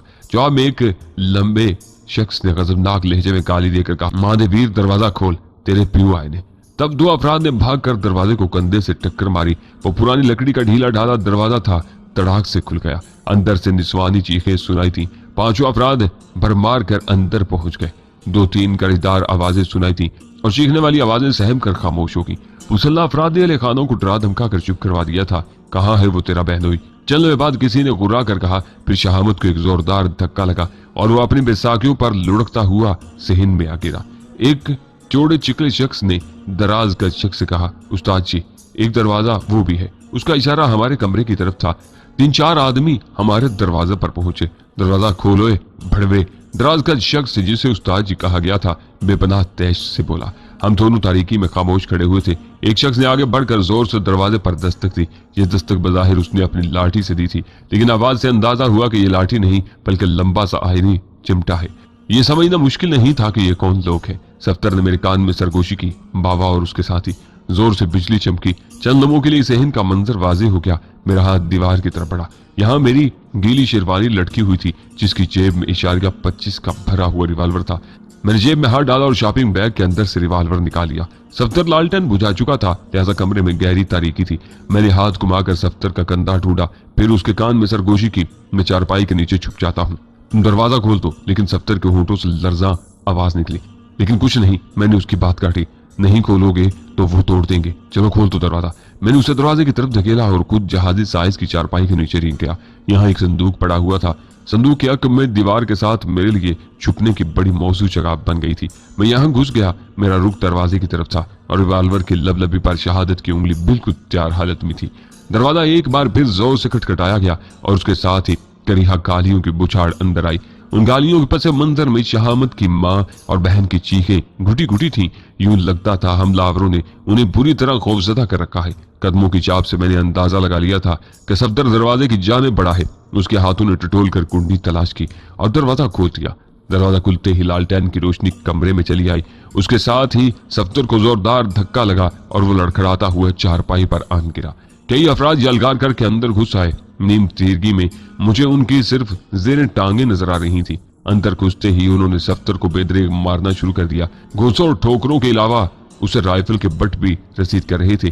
चंद ही लम्हों में कमरे की कई अशिया टूट गई। फिर वो उसे घसीटते हुए साथ लेकर कमरे से बाहर निकल गए। साथ वाले कमरे का दरवाजा उसी कमरे में था। जब मैं अंदर दाखिल हुआ था तो उस दरवाजे पर मेरी निगाह पड़ी थी। पहली नजर में लगता था ये अटैच्ड बाथरूम है, मगर ऐसे देहात में अटैच्ड बाथरूम का तस्वुर ही ऐसा था जैसे किसी कच्ची बस्ती में 5 स्टार होटल का। यह दरवाजा बगली कमरे का था और जैसा कि बाद में मालूम हुआ यह खासा वसी कमरा था। गालबन बरामदे के दर बंद करके उसे कमरे की शक्ल दी गई थी ताकि सर्दियों में गाय भैंस वगैरह बांधी जा सके या फिर गल्ला जखीरा किया जा सके। सफ्तर मार खाता वो दूसरे कमरे में पहुंच गया तो उसके पीछे ही बैसाखियों की ठक ठक सुनाई दी। ये बैसाखियां शहामत की टांगे थी और उनके अकम में उसकी माँ और बहन के नंगे पांव नजर आ रहे थे। हमलावर उन्हें भी धकेलते और घसीटते हुए दूसरे कमरे में ले गए। उसके साथ ही वो बगली दरवाजा खट से बंद हो गया। सिर्फ दरवाजा ही बंद नहीं हुआ, अंदर से कुंडी भी चढ़ गई। अब चीखने चिल्लाने और गरजने बरसने की आवाजें बहुत मध्यम सुनाई दे रही थी। गालबन हमरावर भी यही चाहते थे कि आवाजें मध्यम रहें, वरना मार पीट तो वो इस कमरे में भी पूरी आजादी से कर सकते थे। मैं चल में अपनी जगह सुकड़ा सिमटा अंदर से आने वाली आवाजों पर गौर करता रहा। सफ्तर को बदस्तूर मार पड़ रही थी। चाहमत और शाहमत की मां हमलावरों से रहम की भीख मांग रहे थे। मैं बगैर आवाज पैदा की चारपाई के नीचे से निकला और बगली दरवाजे पर जा पहुंचा। एक रोशन छुरी से आंख लगाई तो अंदर से वैसी मंजर का एक हिस्सा सामने आ गया। दराज का शख्स जिसे उसके साथी उस्ताद कह रहे थे अपनी स्याह पगड़ी उतार चुका था। यह पगड़ी उसने सफ्तर के गले में डाल रखी थी और पूरी कुव्वत से बल दे रहा था। गला भीजने से सफ्तर का चेहरा सुर्ख हो गया था और पेशानी की रगें उभर आई थी। उसकी थोड़ी नीचे से फटी हुई थी और नाक से भी खून रिस रहा था। खद्दड़ की कमीज वाले चौड़े चिकले शख्स ने सफ्तर के बाल मुट्ठी में जकड़ रखे थे और पूरे जोर से उसका सर नीचे झुकाने की कोशिश कर रहा था। नकीरे निकालो नकीरे, उसने सफ्तर को मां की गाली देते हुए हुक्म दिया। सफ्तर ने पूरे जोर से टांग चलाई। चौड़ा चिकला शख्स उछलकर दूर जा गिरा और मेरी निगाह के प्रेम से आउट हो गया। दराज के शख्स ने पूरी कुव्वत से पगड़ी को झटका दिया और सफ्तर को दीवार पर दे मारा। ये खौफनाक टक्कर थी। मेरा कलेजा दहल कर रह गया। कराची के एक कुमार खाने में मैंने इसी अंदाज में एक शख्स का भेजा सर से बाहर निकाल दिया था। दीवार से टकराकर सफ्तर कराहा और सरथाम के घुटनों के बल जमीन पर जा गिरा। उसे शदीद चोट आई थी लेकिन वो अभी हवास में था। दराज का शख्स ने उसके बाल मुट्ठी में लेकर चेहरा 2-3 बार जमीन पर रगड़ा, फिर अपने साथियों से बोला, इस कुत्ती के पुत्र को बांधकर एक तरफ डालो, इससे बाद में निपटेंगे। 2 ढाटा पोश आगे बढ़े और सफ्तर को घसीटकर एक जानिब ले गए। मैंने पहली बार गौर से दराज के शख्स को देखा। वो सरतापा चटा हुआ बदमाश नजर आ रहा था। सर पर उस्तरा फिरा हुआ था। आंखें छोटी छोटी और मकारी से भरी हुई थी। उसकी दाईं कनपट्टी से बाल उड़े हुए थे। वो धोती कमीज में था। मैंने देखा और उसकी रीछ जैसी आंखें एक रुख पर जमी हुई थी। दरवाजे की झुरी से मुझे नजर तो नहीं आया था, मैं जान गया था कि वो किसे देख रहा है। उसकी आंखों में हवस जमी हुई थी और चेहरे पर छाई हुई खबासत ऐलान कर रही थी कि उसकी मरकज़े निकाह शहामत की बहन है। सफाकी से मुस्कुराते हुए उसकी बाजें कानों तक चली गई थी। भारी आवाज में बोला, इधर लाओ ना इस पटोले को, हम भी देखें क्यों आधा पिंड पागल हो गया इसके लिए। एक तेज चीख सुनाई दी। फिर वो अफराज शहामत की बहन घसीट कर दराज का उस्ताद के सामने ले आए। मैंने देखा वो 17-18 बरस की एक गोरी चिट्टी लड़की थी। नक्श अच्छे थे, लेकिन उस वक्त दहशत ने उसका हुलिया बिगाड़ दिया था। वो सर और पांव से नंगी थी। अपने लिबास और अपने आप में सिमटी हुई वो दरअसल कदकाठ से कहीं मुख्तसर नजर आ रही थी। अब मेरे लिए अपनी जगह खड़े रहना मुमकिन नहीं रहा था। मेरे बाजू खुद बखुद ईंटते जा रहे थे और उंगलियों की पूरे सनसना रही थी। एक ख्वाबीदा शख्स मेरे अंदर बेदार हो रहा था। मैंने बाइस्तगी रुख फेरा और कमरे के बैरूनी दरवाजे की तरफ बढ़ा। बाहर सहन में मुकम्मल तारीकी थी। बारिशें खुलकर बरसने लगी थीं और गाहे गाहे बिजली भी चमक जाती थी। दरवाजे पर पहुंचते ही मुझे अंदाजा हो गया कि सहन में कोई नहीं, वो पूरा गैंग के साथ वाले कमरे में घुसा हुआ था। दीवार के साथ चंद कदम उठाकर मैं तवील कमरे के बैरूनी दरवाजे पर पहुंचा। रोशनी की किरणें यहां से भी फूट रही थीं। अंदर से किसी के कुराने की आवाजें आ रही थीं। नाचो नाचो, वो आवाज उस्ताद की थी और डरी हुई सहमी हुई लड़की को रक्स का हुक्म दे रहा था, जो तकरीबन 15 मिनट पहले अपनी माँ और भाई की हिफाजत में चैन की नींद सो रही थी। उन 15 मिनटों में उस चार दीवारी के अंदर कयामत गुजर गई थी और अभी हशर बर्पा होने वाला था। मैंने रिवाल्वर पर गिरफ्त मजबूत करके दरवाजे को आहिस्ता से धकेला और ये जानकर मायूसी हुई कि यहाँ भी उन्होंने कुंडी लगाई हुई थी। उस दरवाजे में भी झुर्री मौजूद थी, लेकिन यह बहुत बारीक थी और अंदर झांकना नामुमकिन था। मैं तेजी से पहले वाले कमरे में वापस आ गया। मेरे सामने दो रास्ते थे। खामोशी से बैरूनी दरवाजा खोलकर घर से बाहर निकल जाऊं और मोहल्ले वालों को जगा दूं। दूसरी सूरत यह थी कि उस्ताद और उसके साथियों को पुकारूं या दरवाजा तोड़कर अंदर घुस जाऊं। दोनों सूरतों में हंगामा होना था और शोर गुल भी मचना था। ये सूरत हाल मेरे लिए नुकसानदेह थी। इस हंगामे के बाद गांव में मेरी मौजूदगी का राज फाश हो जाना यकीन था। एन मुमकिन था कि किसी तरह आगा कादिर जमान को भी खबर हो जाती। मैं सुबह 11 बजे लाहौर जाने के लिए निकला था और अब एक ऐसे गांव में मौजूद था जो ना लाहौर के रास्ते में पड़ता था और ना ही यहाँ मेरी मौजूदगी का कोई और जवाब बनता था। आगा कादिर जमान जैसा शख्स एक लम्हे में बात की तह तक पहुंच सकता था। लिहाजा जरूरी था कि मैं इस मामले के इस रुख को अच्छी तरह देख लूं। सफ्तर और शहामत की मदद तो करूं, लेकिन इस तरह कि मेरी अपनी बहन खुदाई फौजदारों के कहरो गजब से महफूज रहे। अंदर से एक बार फिर घूटी घूटी सी आवाज उभरी। उसके साथ ही चिमटा बजने की आवाज आई। मैंने झुर्री से आंख लगाई। दिमाग में जैसे अंगारे भरने लगे थे। इंसानियत की तजलील अपने अरूज पर थी। उस गरजती बरसती धुआंधार रात में हर खौफ और खतर से बेनियाज होकर चंद शैतान सिर्फ अपनी मनमानी करने पर तुले हुए थे। चिमटा बजाने वाला एक कुत्ता कद शख्स था। उम्र 30 और 40 के दरमियान थी, जिसम पर चर्बी चढ़ी हुई थी। दीगर अफराद की तरह उसने भी चेहरे पर ढाटा बांधा हुआ था, लेकिन अब हटा चुका था। उसके रुखसारों पर चीचक के दाग थे और मेहंदी रंगे लंबे बाल शानों पर लहरा रहे थे। मुझे समझने में देर नहीं लगी कि यही बावा है। बावे की सुर्ख आंखों से आया था कि वो नशे में है। उसके चेहरे पर लानत का नजूर था। निचला होंठ फहश अंदाज में दांतों तले दबाकर वो चिमटा बजा रहा था। उस्ताद के हाथ में अब बंदूक नजर आ रही थी। उसने एक हाथ से बंदूक की नाल लड़की की गर्दन पर रखी हुई थी और दूसरे हाथ से चुटकी बजा बजा के उसे नाचने के लिए कह रहा था। लड़की का चेहरा खौफ और बेबसी की तस्वीर था। मैं कोशिश के बावजूद उसे नजर भर कर नहीं देख सका था। नाच, मैं कहता हूँ नाच, नहीं तो लाश गिरा दूंगा। उस्ताद ने अजीब दीवानगी भरे लहजे में कहा। उस्ताद की आवाज बड़ी खास किस्म की थी, बैठी हुई और भराई हुई सी। वो पूरे जोर से भी बोलता होगा तो 20 कदम से दूर आवाज न जाती थी। उस्ताद का मुतालबा सुनकर लड़की हाथ छोड़ने लगी। एक जानब से उसकी मां भाग कर आई और उस्ताद के कदमों में गिर गई। उस्ताद ने एक जोरदार ठोकर से उसे पीछे हटा दिया। फिर घुटी घुटी चीखों की आवाजें आई, जिनसे अंदाजा हुआ कि कमरे के मशरिक कोने में उस्ताद के कमाश्ते औरत को मार रहे हैं। नाच, उस्ताद ने बंदूक की नाल लड़की की गर्दन में थनसा दी। लड़की अब दहशत की इंतहा को छू रही थी। उसने अपने हाथ दरख्त की दो टूटी शाखों की तरह ऊपर उठाए और हद दर्जे की बेबसी से उस्ताद की तरफ देखने लगी, जैसे पूछ रही हो कैसे नाचूं, मुझे नाचना नहीं आता। मेरे माँ बाप ने मुझे नाचना नहीं सिखाया। उन्होंने मुझे सर ढांपना सिखाया है, संभल कर चलना सिखाया है और चलते हुए निगाह नीची रखना सिखाया है। मुझे मालूम ही नहीं कैसे नाचा जाता है। लड़की की मासूम आंखों में बिलखती हुई बेबसी मुझे पूरी जान से तड़पा गई। एक लम्हे में अंदेशों के बादल हवा हो गए। मेरे जहन में ये सोच बरकी कूदे की मानद लहराई, शाहजहां, अगर तू आज इस माजूर भाई की बहन को ना बचा सका तो कल अपनी बहन को भी ना बचा सकेगा। यह मत सोच कि इसकी बहन मुसीबत में है, बस ये सोच कि बहन मुसीबत में है। वो रिश्ता मुसीबत में है जो मां के दूध की तरह पाक और खालिस होता है। मेरी पूरों में सनसनाती हरारत शोला बन गई। मैंने ठोकर मारकर एक कुर्सी को उल्टाया और दीवार से चिपक कर खड़ा हो गया। आहट होते ही कमरे में चिमटे की आवाज थम गई और खुसर फुसर सुनाई दी। फिर कोई दबे कदमों दरवाजे तक आया। कौन है? उलझे हुए से लहजे में पूछा गया। चंद लवे गंभीर खामोशी रही। तब किसी ने कुंडी गिराकर दरवाजा खोला। लालटेन की रोशनी किसी मुस्ततील की तरह सूरत में नजर आ रही थी। उस मुस्ततील में किसी राइफल बरदार का साया था। जो ही राइफल बरदार ने दरवाजे से सर निकाला, मैंने झपट कर उसका गिरबान पकड़ा और पूरे जोर से उसे धकेलता हुआ अंदर दाखिल हुआ। मेरी निगाह सबसे पहले उस्ताद पर पड़ी, जो आंखें फाड़े मेरी जानब देख रहा था। मैंने अपनी गिरफ्त में आए हुए शख्स को पूरी कुव्वत से धकेल कर उस्ताद पर दे मारा। यह सब कुछ एक साथ के मुख्तसर वक्फे में हुआ। लहीम शहीम उस्ताद उस उस्ताद के लिए कतई तैयार नहीं था। जोरदार धक्के से वो टकराता हुआ कमरे के वस्त में जा गिरा। 12 बोर बंदूक उसके हाथों से निकलकर चारपाई की तरफ लुढ़क गई।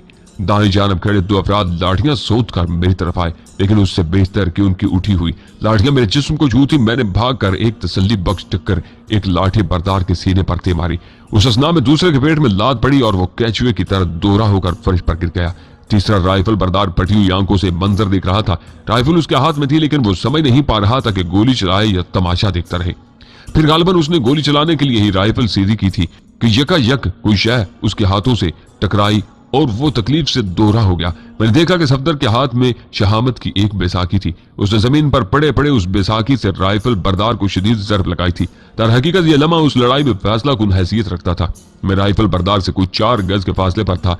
अगर वो गोली चलाने में कामयाब हो जाता तो मेरा जख्मी या मरहूम हो जाना यकीनी था, लेकिन अब मुझे इतनी मोहलत मिल गई थी कि मैं राइफल बरदार के दोबारा संभलने से पहले उस पर जा पड़ूं, और मैंने ऐसा ही किया। मैंने एक तवील जस्त भरी। उस जस्त का अख्तिताम एक जोरदार टक्कर पर हुआ। ये टक्कर राइफल बरदार की ऐन पेशानी पर पड़ी थी, और फिर वही आवाज आई जो नारियल के पक्के फर्श पर गिरने से आती है। राइफल बरदार उलटकर दूर जा गिरा था। मेरी निगाहें उस्ताद पर पड़ी। वो अपनी राइफल उठाने के लिए झुका हुआ था। मैंने एक कदम बढ़ाकर राइफल को ठोकर मारी।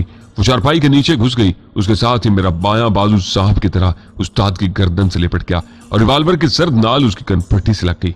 खबरदार, मैंने गुरा कर कहा, गोली मार दूंगा। अपना लहजा सुनकर मुझे यकीन नहीं आया था। उस लहजे में वही वहशत सिमट आई थी जो मेरे मद्दे मुकाबिल को महसूर करके उसे हौसला हारने पर मजबूर कर देती थी। यह लहजा मसनूई नहीं था कि स्टेज के अदाकार की तरह मैं जब चाहे अपना लेता। यह तो एक कुदरती अमल था जिस पर मेरा इख्तियार न होने के बराबर था। उस लहजे का ताल्लुक मेरे गैज़ो गजब से था। जब यह गजब एक खास नुक्ते पर पहुंचता था तो यह लहजा आपो आप मेरे लफ्जों में उतर आता था। उस सफाक लहजे ने लहीम शहीम उस्ताद को जैसे बिजली का झटका दिया। उसने घूमकर मेरी तरफ देखा और कसमसा कर रह गया। खबरदार, मैं फिर चिल्लाया, कोई अपनी जगह से हरकत न करे वरना काट कर रख दूंगा। खुदा गवाह है, उस घड़ी मुझे वो तनोमंद अफराद चूंटी के मानद नजर आ रही थी। लगता था जब चाहे उन्हें मसल कर रख दूंगा। भावे ने अपनी आहनी चिमटे को नेज़े की तरह संभाल रखा था और पूरी ताकत से सफदर पर हमला आवर होने को तैयार था, मगर मेरी आवाज ने उसे छिटका दिया था। पीछे हट जा कुत्ते, पीछे हट जा, दीवार के साथ जा खड़ा हो। मैंने खूंखार लहजे में हुक्म दिया। बाबा उल्टे कदमों चलता पीछे हट गया। अब कमरे में मौजूद 5 हमला आवर दम बखुद खड़े थे। गालिबन उन्हें तवक्को नहीं थी कि बाजी इतनी तेजी से और इस अंदाज में पलट जाएगी। तुम राइफल फेंक दो। मैंने उस्ताद की गर्दन को झटका देते हुए राइफल बरदार को हुक्म दिया। वो जैसे पहले से मेरे हुक्म का मुंतजिर था। उसने राइफल यूं फर्श पर फेंकी जैसे उसमें करंट तोड़ गया हो। मेरे इशारे पर जख्मी सफ्तर लंगड़ाता हुआ उठा और राइफल तक पहुंच गया। राइफल हाथ में आते ही उसने अपने करीब खड़े दोनों अफराद को कवर कर लिया। ऐसे मामलों में वो खासा होशियार दिखाई देता था। सख्त जान भी था, वरना जैसी मार उसे पड़ी थी वो हफ्तों पांव पर खड़ा नहीं हो सकता था। उसका राइफल पकड़ने का अंदाज देखकर मैं समझ गया था कि वो असला आशना शख्स है। घुटी घुटी चीख एक बार फिर मेरे कानों से टकराई। मैंने देखा कि शहामत की बहन और मां कमरे के एक तारीख गोशे में सिमटी बैठी थी। लड़की ने अपना मुंह दोनों हाथों से दबा रखा था, लेकिन चीखें फिर भी उनके होंठों से निकलती जा रही थी। शुक्र का मकाम था कि उस लड़ाई के दौरान माँ बेटी कमरे से निकल नहीं सकी थी। अगर वो बाहर निकल जाती तो उस वक्त पूरा मोहल्ला सहन में जमा हो चुका होता। मैंने शाहमद से कहा कि वो उठे और साथ वाले कमरे का दरवाजा अंदर से बंद कर ले। उसने मामूल की तरह जैसे मेरे हुक्म पर अमल किया। अपनी फटी हुई कमीज से खून आलूद होंठ पूछे और बैसाखियां संभाल कर दरवाजे की तरफ बढ़ा। उसे रास्ता देने के लिए मैंने लहीम शहीम उस्ताद को घसीट कर एक कोने में कर दिया।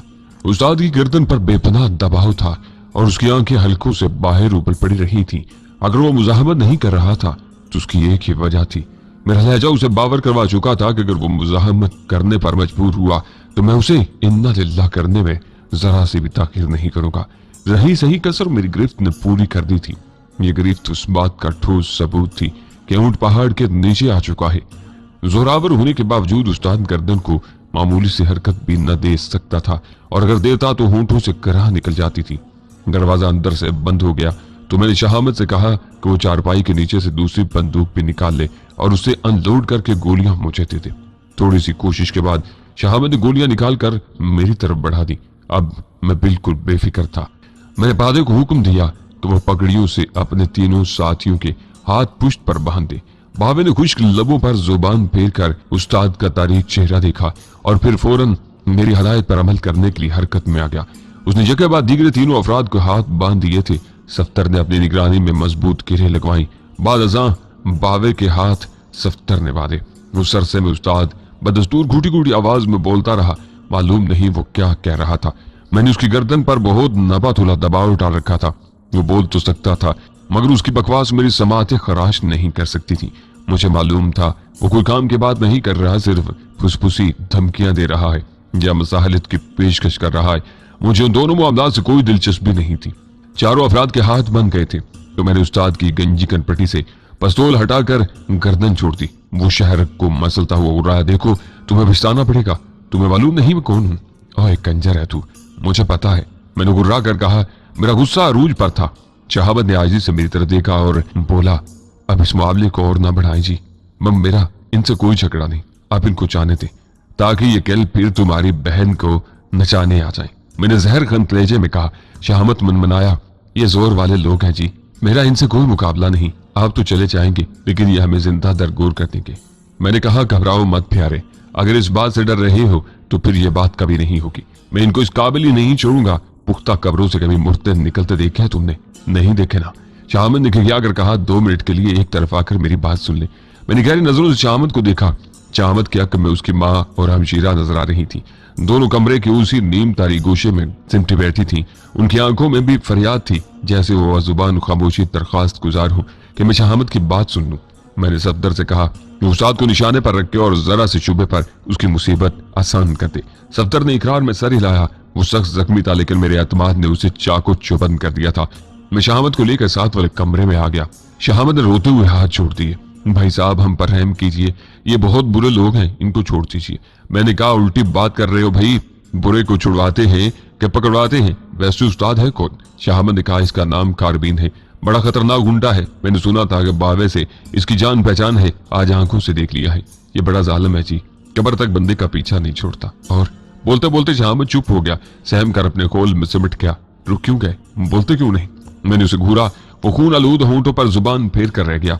खौफ से उसकी खिकी बन गई थी और कोशिश के बावजूद वो कुछ बोल नहीं पा रहा था। मेरे मुनासिब अल्फाज में शाहमद की ढाढ़स बंधाई। फिर उसने कहा कि वो माँ और बहन को लेकर इसी कमरे में चला जाए जहां वो सो रहा था। उस कमरे के मामलात हम जाने और हमारे हरीफ। कुछ पसो पेश के बाद शाहमद ने मेरी बात मान ली और दोनों औरतों को लेकर जहन की दूसरी तरफ वाले कमरे में चला गया। हालांकि मैंने शाहमद को काफी हद तक मुतमिन कर दिया था, फिर भी उसकी तरफ से खतरा मौजूद था। ऐन मुमकिन था जब हम उस्ताद कारबीन एंड कंपनी से निपटने में मसरूफ हूं, वो खौफजदा होकर माँ बहन के हमरा घर से निकल जाए। ऐसी सूरत हाल सारा खेल चौपट कर सकती थी। यही सोचते हुए मैं शाहमत और दोनों औरतों को खुद दूसरे कमरे में छोड़ने गया था ताकि बाहर से कुंडी लगा सकूं। यहीं पर मेरी निगाह एक तरफ रखे कैमरे पर पड़ी। यह कैमरा फ्लैश गन समेत एक जानब संदूक पर रखा हुआ था। मैंने शाहमत से कहकर यह कैमरा हासिल कर लिया और अस्तबल नुमा तवील कमरे में वापस पहुंच गया। यहाँ सूरत हाल जूं की तू थी। बाबा समेत चारों अफराद मुसाफिर की मुर्गियों की तरह दीवार के साथ बंधे पड़े थे और उस्ताद कारबीन को सफदर ने बंदूक की जद में ले रखा था। सफदर की उंगली लबलबी पर थी और आंखों में वही दुलेरी जो अपनी धमकी को अमली चामा पहना देने वाले शख्स की आंखों में नजर आया करती है। सफदर ने अब तक खुद को एक जीदार साथी साबित किया था, फिर भी मुझे एहसास हुआ था कि मुझे यूं उस्ताद कारबीन के पास तनहा छोड़कर उसे जाना नहीं चाहिए था। वो छटा हुआ बदमाश किसी दरिंदे की तरह जोर आवर और खतरनाक था। अगर वो जख्मी सफदर से भिड़ जाता तो लोगों में उस पर गालिब आ सकता था। मैंने कारबीन के सामने पहुंचते हुए कहा, हाँ उस्ताद जी, फरमाओ अब आपकी क्या टहल सेवा की जाए। वो अपनी बैठी हुई आवाज में बोला, देखो काका, इस बात को जितना बढ़ाओगे बढ़ती जाएगी। तुम मुझको दलेर लगते हो, मेरे हाथों मरोगे तो मुझे अफसोस होगा। तो फिर क्या किया जाए? मैंने चारपाई पर बैठकर सिगरेट सुलगाते हुए पूछा। हमारी तरफ दोस्ती का हाथ बढ़ाओ, खुद भी अच्छे रहो और जिनकी हमायत कर रहे हो वो भी फायदे में रहेंगे। मैंने चेहरे पर सोच के असरात पैदा किए। अगर मैं तुम्हारी बात मान लूं तो शाहमद का पीछा छोड़ दोगी। उस्ताद की बारीक आंखों में चमक नमूदार हुई। उसे अंदाजा हो रहा था कि शाहमद ने मुझे दूसरे कमरे में जाकर उसका ठीक ठाक तारुफ करवा दिया है और अब मैं मामला रफा दफा करना चाहता हूँ। उसकी ढलकी हुई गर्दन थोड़ी सी तन गई। कच्चे फर्श पर खून थूक कर बोला, शरीफों के साथ शरीफ और बदमाशों के साथ बदमाश हैं हम। 4 चुफेरे किसी से पूछ लो, जिसने कारबीन के साथ मत्था लगाया है अपनी किस्मत को रोया है। फिर 70 को खूनी नजरों से देखा और बात जारी रखते हुए बोला, तुम्हारे इस बंदे ने बावे को मारा है और बावा अपना जिगर है। खुदा की कसम इस वक्त गवर्नर भी आ जाता तो इसकी और शहामत की जान न छुड़ा सकता, पर तुम्हारी खातिर मैं इन दोनों को माफ कर सकता हूँ। कारबीन जैसे बड़े बड़े बदखसलत मैंने देखे थे, ऐसे लोगों की लानती जुबान पर आकर तो माँ और बहन जैसे अल्फाज अपनी अहमियत खो देते हैं। वादों और समझौतों की तो कोई वक़्त ही नहीं होती। अपने तजुर्बे की बिना पर मुझे 101% यकीन था कि अगर खुदा न खास्ता मेरी अकल पर पत्थर पड़ जाएं और मैं कारबीन की बातों में आकर उसकी गुमाइशतों को खो दूं और असला उन्हें लुटा दूं, तो इस सुनहरे मौके से फायदा उठाने में एक लम्हे की ताखीर न करेंगे। ऐन मुमकिन था कि सुबह इस मकान में हम सब की लाशें पड़ी हों और शहामत की बहन किसी वीरान डेरे में शराबी मर्दों तले रोंदी जा रही हो। मेरे होठों पर जहरीली मुस्कुराहट खेल गई। मैंने उस्ताद कारबीन से मुखातिब होकर कहा, इसका मतलब है तुम शहामत और सफ्दर को माफी देने पर तैयार हो। वो इस बात पर अजीब समूह बनाकर रह गया।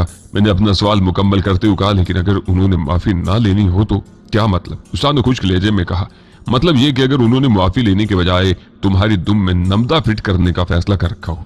कारबीन का चेहरा एक लम्हे में कई रंग बदल गया। मैंने लहजन उसे समझा दिया था कि उसकी बदबख्ती का खात्मा अभी नहीं हुआ। वो करा कर बोला, लगता है तुम अपनी माँ को बैन करवा कर रहोगे। ये फिक्रा कहते हुए उसने एक पांव का वजन बेकरारी से दूसरे पांव पर डाला था। मैं उसके बाएं पांव की लर्जिश साफ महसूस कर रहा था। मेरे लिए उस नतीजे पर पहुंचना कतई मुश्किल नहीं था कि कारबीन का बायां टखना शदीद जख्मी है या टूट चुका है, और गालबन यही वजह थी कि मेरे जाने के बाद उसने सफ्तर पर झपटने या उससे राइफल छीनने की कोशिश नहीं की थी। मैंने सफ्तर से कहा, यार सफ्तर, लगता है उस्ताद कारबीन का एक टायर पंक्चर हो चुका है, जरा देख तो सही। उस्ताद के चेहरे पर कर्ब के आसार नमूदार हुए। वो बार बार कुछ कोटों पर जुबान फेर रहा था। मेरी हदायत पर सफ्तर ने आगे बढ़कर राइफल की नाल कारबीन के टखने पर मारी। वो दर्द से तड़प गया। चेहरा लाल भभूका करके उसने सफ्तर को एक गलासिकल गाली दी और खौफनाक नताइज की धमकियां देने लगा। मैंने सफ्तर से कहा, यार मेरा तो इरादा था कि इस बहन के छनकने को मुकाबले की दावत दूं, लेकिन ये तो निरा हिजड़ा निकला। एक ही झटके में हड्डी तुड़वा बैठा। यार देख कहीं वाकई हिजड़ा तो नहीं। इतनी नरमो नाजुक हड्डियां एक मर्द की कैसे हो सकती हैं? हाँ, यकीन तो मुझे भी नहीं आ रहा, सफ्तर ने कहा और पुरतजस्सुस अंदाज में कारबीन की तरफ बढ़ा। यह बेइज्जती कारबीन के लिए नाकाबिले बर्दाश्त थी।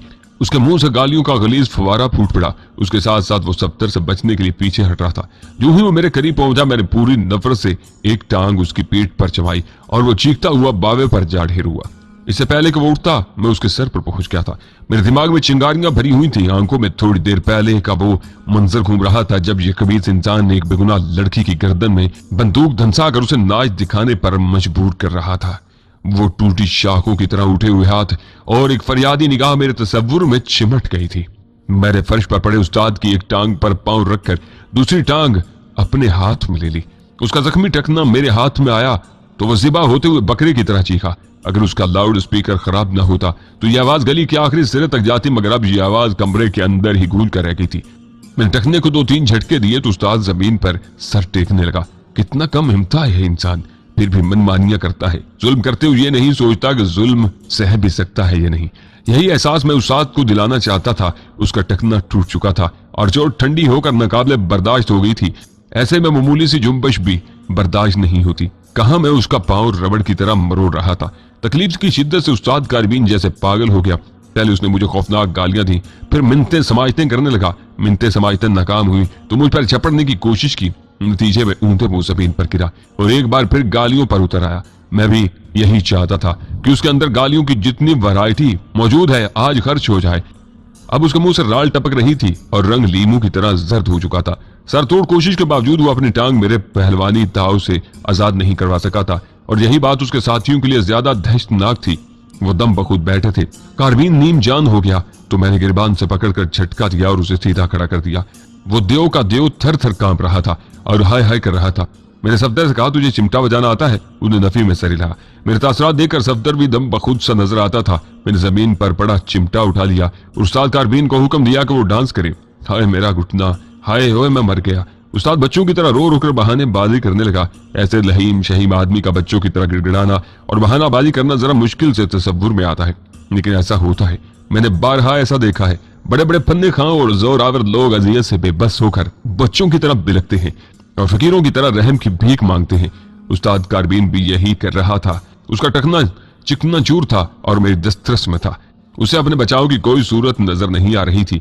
मैंने कदम बढ़ाकर उसके टखने पर हल्की सी ठोकर मारी। वो तड़प गया। नाच हरामजादे, मैंने बेपनाह गजब से कहा। उस्ताद कारबीन ने बेबसी से पहले मेरे रिवाल्वर और फिर अपने साथियों की तरफ देखा। एक बार की उसकी सारी फन्ने खानी नाक के रास्ते बह गई थी और रतीली दीवार की तरह गिरा और मेरे कदमों में बिखर गया। अपनी जान को अजाब से निकालने के लिए वो बेहोश होने की अदाकारी कर रहा था। उसकी हाजर दिमागी ने मुझे दिल ही दिल में मुस्कुराने पर मजबूर कर दिया, लेकिन मैं उसे ऐसे छोड़ने वाला नहीं था। मैंने उसे खींच कर तान कर दोबारा दीवार के सहारे बिठा दिया। वो कभी दाएं और कभी बाएं तरफ गिर जाता था। मैंने उसे एक तरफ से सहारा दिया। सफ्तर वो पकड़ी लाओ। मैंने फर्श पर पड़ी स्याह पगड़ी की तरफ इशारा करते हुए कहा। सफ्तर ने फौरन मेरी हदायत पर अमल किया। मैंने कारबीन के हाथ कसकर पुश्त पर बांध दिए और सफ्तर से कहा वो इसे संभाल कर रखे। फिर मैं साथ वाले कमरे से एक दुपट्टा, पीतल के 2 बूंदे और लिपस्टिक ले आया। ये अशिया मुझे उस संदूक से मिली जो चारपाई के नीचे पड़ा हुआ था और जिसकी ओट में मुझे छुपने की जगह मिली थी। कारबीन बदस्तूर बेहोश पड़ा था, यानी बेहोश बना हुआ था। मैंने उसके कानों में बूंदे डाल दिए और सर पर दुपट्टा फैला दिया। बाद अजान लिपस्टिक से उसके होंठ रंगने लगा। कारबीन अपने सर को दाएं बाएं झटके देने लगा। वो अजीब मुसीबत में था। औरत बनने की जिल्लत भी बर्दाश्त नहीं कर पा रहा था और होश में आकर मुजाहमत करने का रिस्क भी नहीं ले सकता था, क्योंकि ऐसी सूरत में उसका टकना फिर ठोकरों की जद में आ जाता। वो बेहोशी का ड्रामा रचाए हुए जो थोड़ी बहुत मुजाहमत कर सकता था कर रहा था। उस तरह फिरे सर पर कामदार दुपट्टा और कानों में बूंदे कारबीन की सूरत काबिले दीप थी। सफ्तर भी अपने चोटे भूल कर मुस्कुराने पर मजबूर हो गया था। मैंने करीबी पड़छत्ती से कैमरा उठाया और फ्लैश गन चार्ज करके खटाखट कारबीन की कई तस्वीरें उतार ली। दीवार के सहारे टांगे फैलाए पड़ा वो जितना मजहका खेज लग रहा था शायद मैं बयान न कर सकूं। उसके साथ ही कुछ घूंटों पर जुबान फिर रहे थे और फरियादी निगाहों की जुबान में मुझे सिला रहमी की तलकीन कर रहे थे। सबसे पतली हालत बावे की थी। वो जानता था कि ये सारा बखेड़ा उसी का फैलाया हुआ है। ना वो शहामत की बहन पर बुरी नजर डालता, ना सफ्दर की मुदाखलत पर उसे अपनी झुग्गी से भागना पड़ता, ना इंतकाम की खातिर उस्ताद कारबीन को इस चार दीवारी में लाता और ना उस्ताद यूं यादगार तरीके से जलीलो ख्वार होता। मैंने सबसे पहले बावे ही को तख्ता मशक बनाया। उसके सर पर दुपट्टा डालकर होंठों पर लाली लगाई, झुमके पहनाए और फटकार ज़दा चेहरे की कई तस्वीरें लेनी। फिर यही अमल बाकी तीनों अफराद के साथ भी थोड़ा। किसी ने चूं चरा नहीं की, बस दुल्हनों की तरह सर झुकाए बैठे रहे और मूंछें फड़काते रहे। उस्ताद अब लुढ़क कर फर्श पर गिर चुका था। वो बेहोशी की अच्छी अदाकारी कर रहा था, लेकिन मुझे पूरा यकीन था कि यह अदाकारी है। अगर मैं अभी उसके टकने से मोहब्बत करता तो मुसर्रर से लोटपोट हो जाता और उठ उठ कर मेरी बलाएं लेने लगता। बहरहाल वो काफी जलील हो चुका था। अब मैं उसे उसके हाल पर छोड़ देना चाहता था। मैंने सफदर से कहा, तुझे कहा था ना कि कारबीन हिजड़ों के कबीले से, देख लाली कितनी सज रही है। इसके होंठों पर लगता है अभी उठकर ठुमका लगाने लगेगा। सफदर मुस्कुराने लगा। मैंने कहा, क्या ख्याल है थोड़ा सा ठुमका लगवाया ना चाहे सबसे? वो कौन सा कोर्स है? फिल्म 30 मार खान का। हाँ, और मेरी झांझर छन छन छन के, और मेरी झांझर। उस्ताद ये गाना गाए तो बिल्कुल शेरी बानों लगे। जरा गौर से देख यार, इसकी शक्ल में तुझे शेरी की झलक नहीं नजर आती? वही नाक, वही कान, वैसा ही भारी वजूद। सफ्तर के लिए हंसी रोकना मुश्किल हो रहा था। बाबा क्या कर बोला, माफ कर दे जीवन जो क्या बहुत हो चुकी है हम सब से। हमारी तोबा, हमारे अगले पिछलों की तोबा, बस सब जाने दे हमको। हमारे सरों पर कुरान रखवा ले। अगर हम इस वाक्य का किसी से जिक्र करें या दोबारा कोई ऐसी हरकत करें तो एक दूसरा गुंडा जो निस्बतन नौजवान था बाकायदा आंसू से रोने लगा। अब मालूम नहीं ये रोना खौफ के सबब था या चोट के सबब। उस शख्स की नाक पर मेरी टक्कर पड़ी थी। आधे ही घंटे में यह नाक फूल कर कुपा हो गई थी और अब सूजन आंखों को चढ़ रही थी। मैंने बाबे की बात का जवाब देते हुए कहा, मेरी तरफ से तुम पर कोई पाबंदी नहीं। अगर तुम चाहो तो इस वाक्य का जिक्र हर किसी से कर सकते हो, बल्कि मस्जिद से ऐलान करवा सकते हो, और इस घर में आने पर भी कोई पाबंदी नहीं। ये तुम्हारा अपना घर है, जब चाहो दीवार फांद कर आ जाओ। लेकिन एक बात याद रखना, तुम्हारी तस्वीर इस कैमरे में महफूज है और मैं खुद भी इस गांव के इर्द गिर्द मौजूद रहता हूँ। जब भी तुम्हारी मोहब्बत पुकारेगी मैं कच्चे धागे से बंधा चला आऊंगा। वो चारों सुमुन बुकमुन बैठे रहे। भरा हुआ रिवाल्वर मेरी गोद में रखा था। मैंने सफदर से कहा, वो चारों के हाथ खोल दे। उसने हाथ खोल दिए। मैंने उनकी बंदूकें तो कब्जे में रखी, लेकिन चिमटा और लाठियां वगैरह वापस कर दी। फूली नाक वाला नौजवान उन सब में कदावर था। मैंने उसे हुक्म दिया कि वो अपने उस्ताद मोहतरम को कंधे पर ला दे। तो साथियों की मदद से उसने बेहोश कारबीन को बमुश्किल कंधे पर लादा। फिर वो चारों उस कमरे से यूं निकले जैसे ये छत एक धमाके से उन पर खिंचने वाली हो। जरा देर बाद मैंने बैरूनी दरवाजा खुलने और बंद होने की आवाज सुनी। पांचों बदमाश अपनी दुम्मे कटवा कर रवाना हो चुके थे। मैंने सहन में निकल कर देखा, बारिश रुक चुकी थी। बदलियों की ओर से कभी कभी चांद अपनी झलक दिखा जाता था। मेरी कलाई की घड़ी रात के 3 बजे का वक्त बता रही थी। बैरूनी दरवाजे को अंदर से कुंडी चढ़ाने और माले गनीमत यानी बंदूकों को संभालने के बाद मैं और सफ्तर शहामत के पास पहुंचे। सफ्तर की आवाज पर शहामत ने दरवाजा खोला। नींद उन तीनों की आंखों से कोसों दूर थी। शहामत की बहन सुगरा एक कोने में सिमटी बैठी थी। रो रो कर माँ बेटी की आंखें सुर्ख हो चुकी थी। शहामत की बीमार माँ ने बिलक कर कहा, अब हमारा क्या होगा पुत्र? बाबा और उसके बदमाश हमारा जीना आराम कर देंगे। आपका जीना हलाल रहेगा माँ जी। मैंने इत्मीनान से कहा। बाबे की अब जुर्रात नहीं कि इस घर या गांव की तरफ आंख उठाकर भी देखे। अल्लाह ने चाहा तो अब आपको उसकी सूरत नजर नहीं आएगी। मैंने ये बात पूरी यकीन से कही थी। मैं बदमाशों की तमाम अहम इकसाम और उनकी मजाजों से अच्छी तरह वाकफियत रखता था। कारबीन बदमाशों की कंटूटी किस्म से था। ये लोग आमतौर पर मरने मारने का हौसला नहीं रखते। ज्यादा से ज्यादा किसी का हाथ पांव तोड़ दिया, किसी का मवेशी छीन लिया। ऐसे लोग सिर्फ अपने डेलटोर और बोल चाल के सबब लोगों पर अपनी दहशत कायम रखते हैं। उनकी दहशत बरकरार रखने में सबसे अहम रोल उनके चमचों करचों का होता है। अपने से बड़े बदमाश के थप्पड़ खाकर भी चुप रहते हैं, बशर्ते कि ये रुसवाई सरेआम न हो। ये तमाम सिफात कारबीन में भी बदरजा अतम मौजूद थी। लिहाजा मुझे यकीन था कि अब वो कोई मसला खड़ा नहीं करेगा। माँ बेटी को हर तरह की तसल्ली तशवी देने के बाद सफ्तर और शहामत के साथ दूसरे कमरे में मैं आ गया। बिस्तर पर कैमरा पड़ा देखकर शहामत ने कहा, आपने इस कैमरे से बावे वगैरह की तस्वीरें उतारी हैं? मैंने इस बात में सारी लाया तो वो बोला, लेकिन इसमें तो फिल्म ही नहीं थी। मैंने कहा, फिल्म के बगैर भी तो तस्वीरें उतारी जा सकती हैं। ये सारे अखबारी फोटोग्राफर दावतों और पार्टियों में यही कुछ तो करते हैं। सफ्तर और शहामत हैरत से मेरी तरफ देखने लगे। फिर सफ्तर मेरी बात समझते हुए मुस्कुरा दिया। मुस्कुराने से उसकी खिंची हुई बाज खून आलूद होगी। वो जैसे दर्द से करा उठा। चोटें अब ठंडी होकर तकलीफ देने लगी थी। कंधे के पिछले हिस्से पर आने वाला जख्म तो खासा संगीन था। मैंने अंदाजा लगाया कि टांके लगाने की जरूरत है, मगर उस वक्त किसी डॉक्टर तक रसाई नामुमकिन थी। राख रखकर खून बंद किया गया और पट्टी बांध दी गई। दीगर चोटों को भी हस्ब शिद्दत ट्रीटमेंट दी गई। शहामत के पास एस्प्रिन की गोलियां मौजूद थी। 2 गोलियां खाकर सफ्तर पलंग पर नीम तराश हो गया। मैंने शहामत से कहा कि वो अब जाकर आराम कर ले। वो कहने लगा, सुगरा आपके लिए खाना तैयार कर रही है, अगर आपने सोना है तो खाना खाकर सोइए। मैं हैरान हुआ कि रात 3:30 बजे ये खाने का कौन सा वक्त है। शायद अहले खाना ने समझा था कि लड़ाई मार कुटाई से हमारा खाया भी हजम हो चुका है, लिहाजा मेजबानी के तकाजे पूरे करते हुए उन्होंने चूल्हा रोशन कर लिया था। लेकिन ज्यादा इम्कान इस बात का था कि यह खाना उन कोशिशों के लिए खराज तहसीन है जो हमने कारबीन एंड कंपनी को यहां से रुखसत करने के सिलसिले में की थी। मोहब्बत का कितना सादा सा इजहार था। खाना रात के 3:30 बजे, गर्मा गर्म खाना। अंडों पराठों की खुशबू जरा तेज हुई तो सफ्दर के चेहरे पर भी रौनक नजर आने लगी। 2 घंटे बारिश में भीगने और फिर जबरदस्त धींगा पुष्टि के बाद उसे वाकई भूख लगी हुई थी। कुछ देर बाद शहामत की वालदा एक गोल ट्रे में खाना लगाए अंदर दाखिल हुई। अकब में सुगरा थी। उसने दूध से लबालब भरा जग और गिलास वगैरह उठा रखे थे। मैंने कहा, माँ जी आपने इस वक्त क्यों तकलीफ की? वो गुलगेर आवाज में बोली, पुत्र अपनों के लिए क्या तकल्लुफ, क्या तकलीफ होती है। उस छोटे से फिक्रे में उसने तो शुक्र, मोहब्बत और हमदर्दी के तमाम जज्बात समो दिए थे। बाहर बारिश एक बार फिर शुरू हो चुकी थी। बिजली चमक रही थी और बूंदें टपाटप गली में गिर रही थी। लालटेन की ख्वाबनाक रोशनी में अंडों पराठों और नीम गर्म दूध का वो नाश्ता यादगार था। थोड़ी देर के लिए मैं भूल गया कि मैं किस सूरत हाल से 2-4 हूं और अभी 1 घंटा पहले साथ वाले कमरे में कैसा मैदान कारजार गर्म हुआ था। उस नाश्ते के बाद मुझे और सफ्तर को तन्हाई नसीब हुई तो रात की स्याही आखिरी हचकियां ले रही थी। कहीं दूर से किसी भीगे हुए मुर्ग ने बड़ी ढीली ढाली आजान बुलंद की। सफ्तर ने कोई अंदाज में सिगरेट के चंद तवील कश लिए और बोला, हमारी बात तो दरमियान में ही रह गई। कौन सी बात? अंजुम वाली। हाँ, मैंने झोंक कर कहा, अब मैं यकीन से कह सकता हूं कि कटे बालों वाली वो लड़की अंजुम ही थी। सफ्तर की आंखों में एकदम आंसू तैरने लगे। कितना बदबख्त हूं मैं, सब कुछ जानता हूं फिर भी कुछ नहीं कर सकता। मेरे सामने हवेली की ऊंची दीवार है और दूसरी तरफ वो लड़की जिसके साथ मैंने जीने मरने की कसमें खाई थी, जिसके बगैर जिंदा रहने को मैं कुफर समझता था। एकदम ही मुझे भी गहरी उदासी ने ढांप लिया। हम दोनों एक ही किश्ती के सवार थे।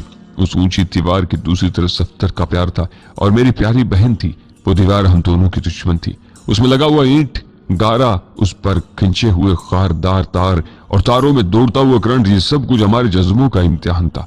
सफ्तर अली की बातों से यह हकीकत मुझ पर वाज़ेह हो चुकी थी कि मैंने हवेली के मुतल्लिक जो अंदाजे कायम किए थे वो ज्यादा दुरुस्त नहीं थे और अगर मैं चोरी छुपे अंदर घुसता चाहूं तो उसमें नाकामी या मौत के सिवा कोई तीसरी चीज मुश्किल ही से हाथ आएगी। मेरे ख्याल में हवेली की बैरूनी दीवार से भी अहम रुकावट वो ऊंची टंकी थी जो सफ्दर के बकौल वाच टावर का काम देती थी और जहां हर वक्त मुसल्ला मुहाफिज मौजूद रहते थे। हवेली में क्याम के दौरान मैं एक दफा बैरूनी दीवार के करीब पहुंचकर देख चुका था। करीबन पूरी दीवार पर रोशनी का इंतजाम था। बिल्ली का नौमलूद बच्चा भी दीवार पार करने की कोशिश करता तो बुलंदी से नजर आ जाता। सफ्तर के बकौल खारदार तार में करंट था। उस करंट को भी नजरअंदाज नहीं किया जा सकता था, क्योंकि जहां करंट दौड़ाया जाता है वहां अक्सर अलार्म का इंतजाम भी कर दिया जाता है। जो ही बरखी रोम मुनक़ता होती है या किसी को करंट लगता है, मखसूस अलार्म बजने लगते हैं। ये सारी रुकावटें मुझसे तकाजा कर रही थी कि जोश के बजाय होश से काम लिया जाए। लेकिन यही यह सवाल पैदा हो जाता था कि होश से काम कहाँ लिया जाए। क्या होश की चारपाई बिछाकर उस पर गौर फिक्र का तकिया रखा जाए और आराम किया जाए, या फिर कदम बढ़ाए जाए और उस दीवार को चैलेंज किया जाए जो जुल्म और एहतसाब के दरमियान हायल थी। मुझे सोच में गलता देखकर सफदर ने पूछा, क्या सोच रहे हो? मैंने कहा, मेरी गाड़ी यहाँ से कोई 1 मील दूर घने खेतों में खड़ी है। अगर यह गाड़ी पकड़ी गई तो बड़ी मुसीबत खड़ी हो जाएगी। तो तुम गाड़ी पर यहाँ आए थे? हाँ। सफदर सवालिया नजरों से मेरी तरफ देखने लगा, जैसे कह रहा हो, देखो मैंने तो सब कुछ बता दिया, लेकिन तुमने अब तक एक लफ्ज अपने मुतल्लक बताकर नहीं दिया। मुझे एहसास हुआ कि सफदर से ज़हनी हम आहंगी के लिए जरूरी है कि मैं भी उसे मुख्तसर अपने बारे में आगाह कर दूं। मैंने नया सिगरेट सुलगाया और उसे अपने माजी को गोशाए तारीकी में रखते हुए उसे अपनी कहानी सुनाना शुरू कर दी। जेल की शब रोज खुद पर होने वाले कातलाना हमलों की रुदाद, एम्बुलेंस गाड़ी से अपना अगवा आगा कादर जमान की हवेली में गुजारे हुए रोजो शब, अपनी बहन की बदनसीबी का तस्करा और आखिर में एक अहम मुहिम पर रवान की। मैंने इख्तिसार के साथ सब कुछ सफदर को बता दिया। सिर्फ वो बातें छुपाई जिनका छुपाना मेरे और उसके लिए सूदमंद था। सफदर हैरत के समंदर में गलता सुनता रहा। बीच बीच में उसने सवालात भी किए। जब ये रुदाद खत्म हुई तो मेरे और सफदर के दरमियान आपो आप ही अपनायत और हमदर्दी का मजबूत रिश्ता इस्तवार हो चुका था। उस शख्स से मिले मुझे 6 घंटे से ज्यादा नहीं हुए थे, लेकिन लगता था मैं 6 बरस से उसे जानता हूँ। कुछ लोग ऐसे ही होते हैं, उनके लिए पहले से दिल में एक गोशा खाली पड़ा होता है। सफदर ने गहरी सांस लेते हुए सिगरेट को एक खाली पैकेट में मसला और बोला, तुम्हारी तशवीश बजा है। वो गाड़ी किसी भी वक्त कादर जमान के बंदों को नजर आ सकती है। उन्हें तुम्हारी तलाश में इस गांव तक पहुंचते आधा घंटा भी नहीं लगेगा। फिर तुम्हारा क्या मशवरा है? मैंने पूछा। सफदर ने जैसे मेरा सवाल सुना ही नहीं। तासरात से लगता था कि उसके जहन में कोई और तशवीशनाक सवाल सर उठा रहा है। मुझे खाली खालू नजरों से देखने के बाद बोला, तुमने कभी बाबे को पहले भी देखा है? मेरा मतलब है कादर जमान की हवेली में। नहीं तो, मैंने चौंक कर कहा। कादर जमान से बाबे का क्या ताल्लुक है? सफदर ने कहा, मैंने शाह अहमद से सुना है कि पीरी मुरीदी के अलावा बाबे की एक और वजह शोहरत भी है। वो क्या? बाद लोग कहते हैं कि वो कादर जमान के लिए मुखबरी करता है।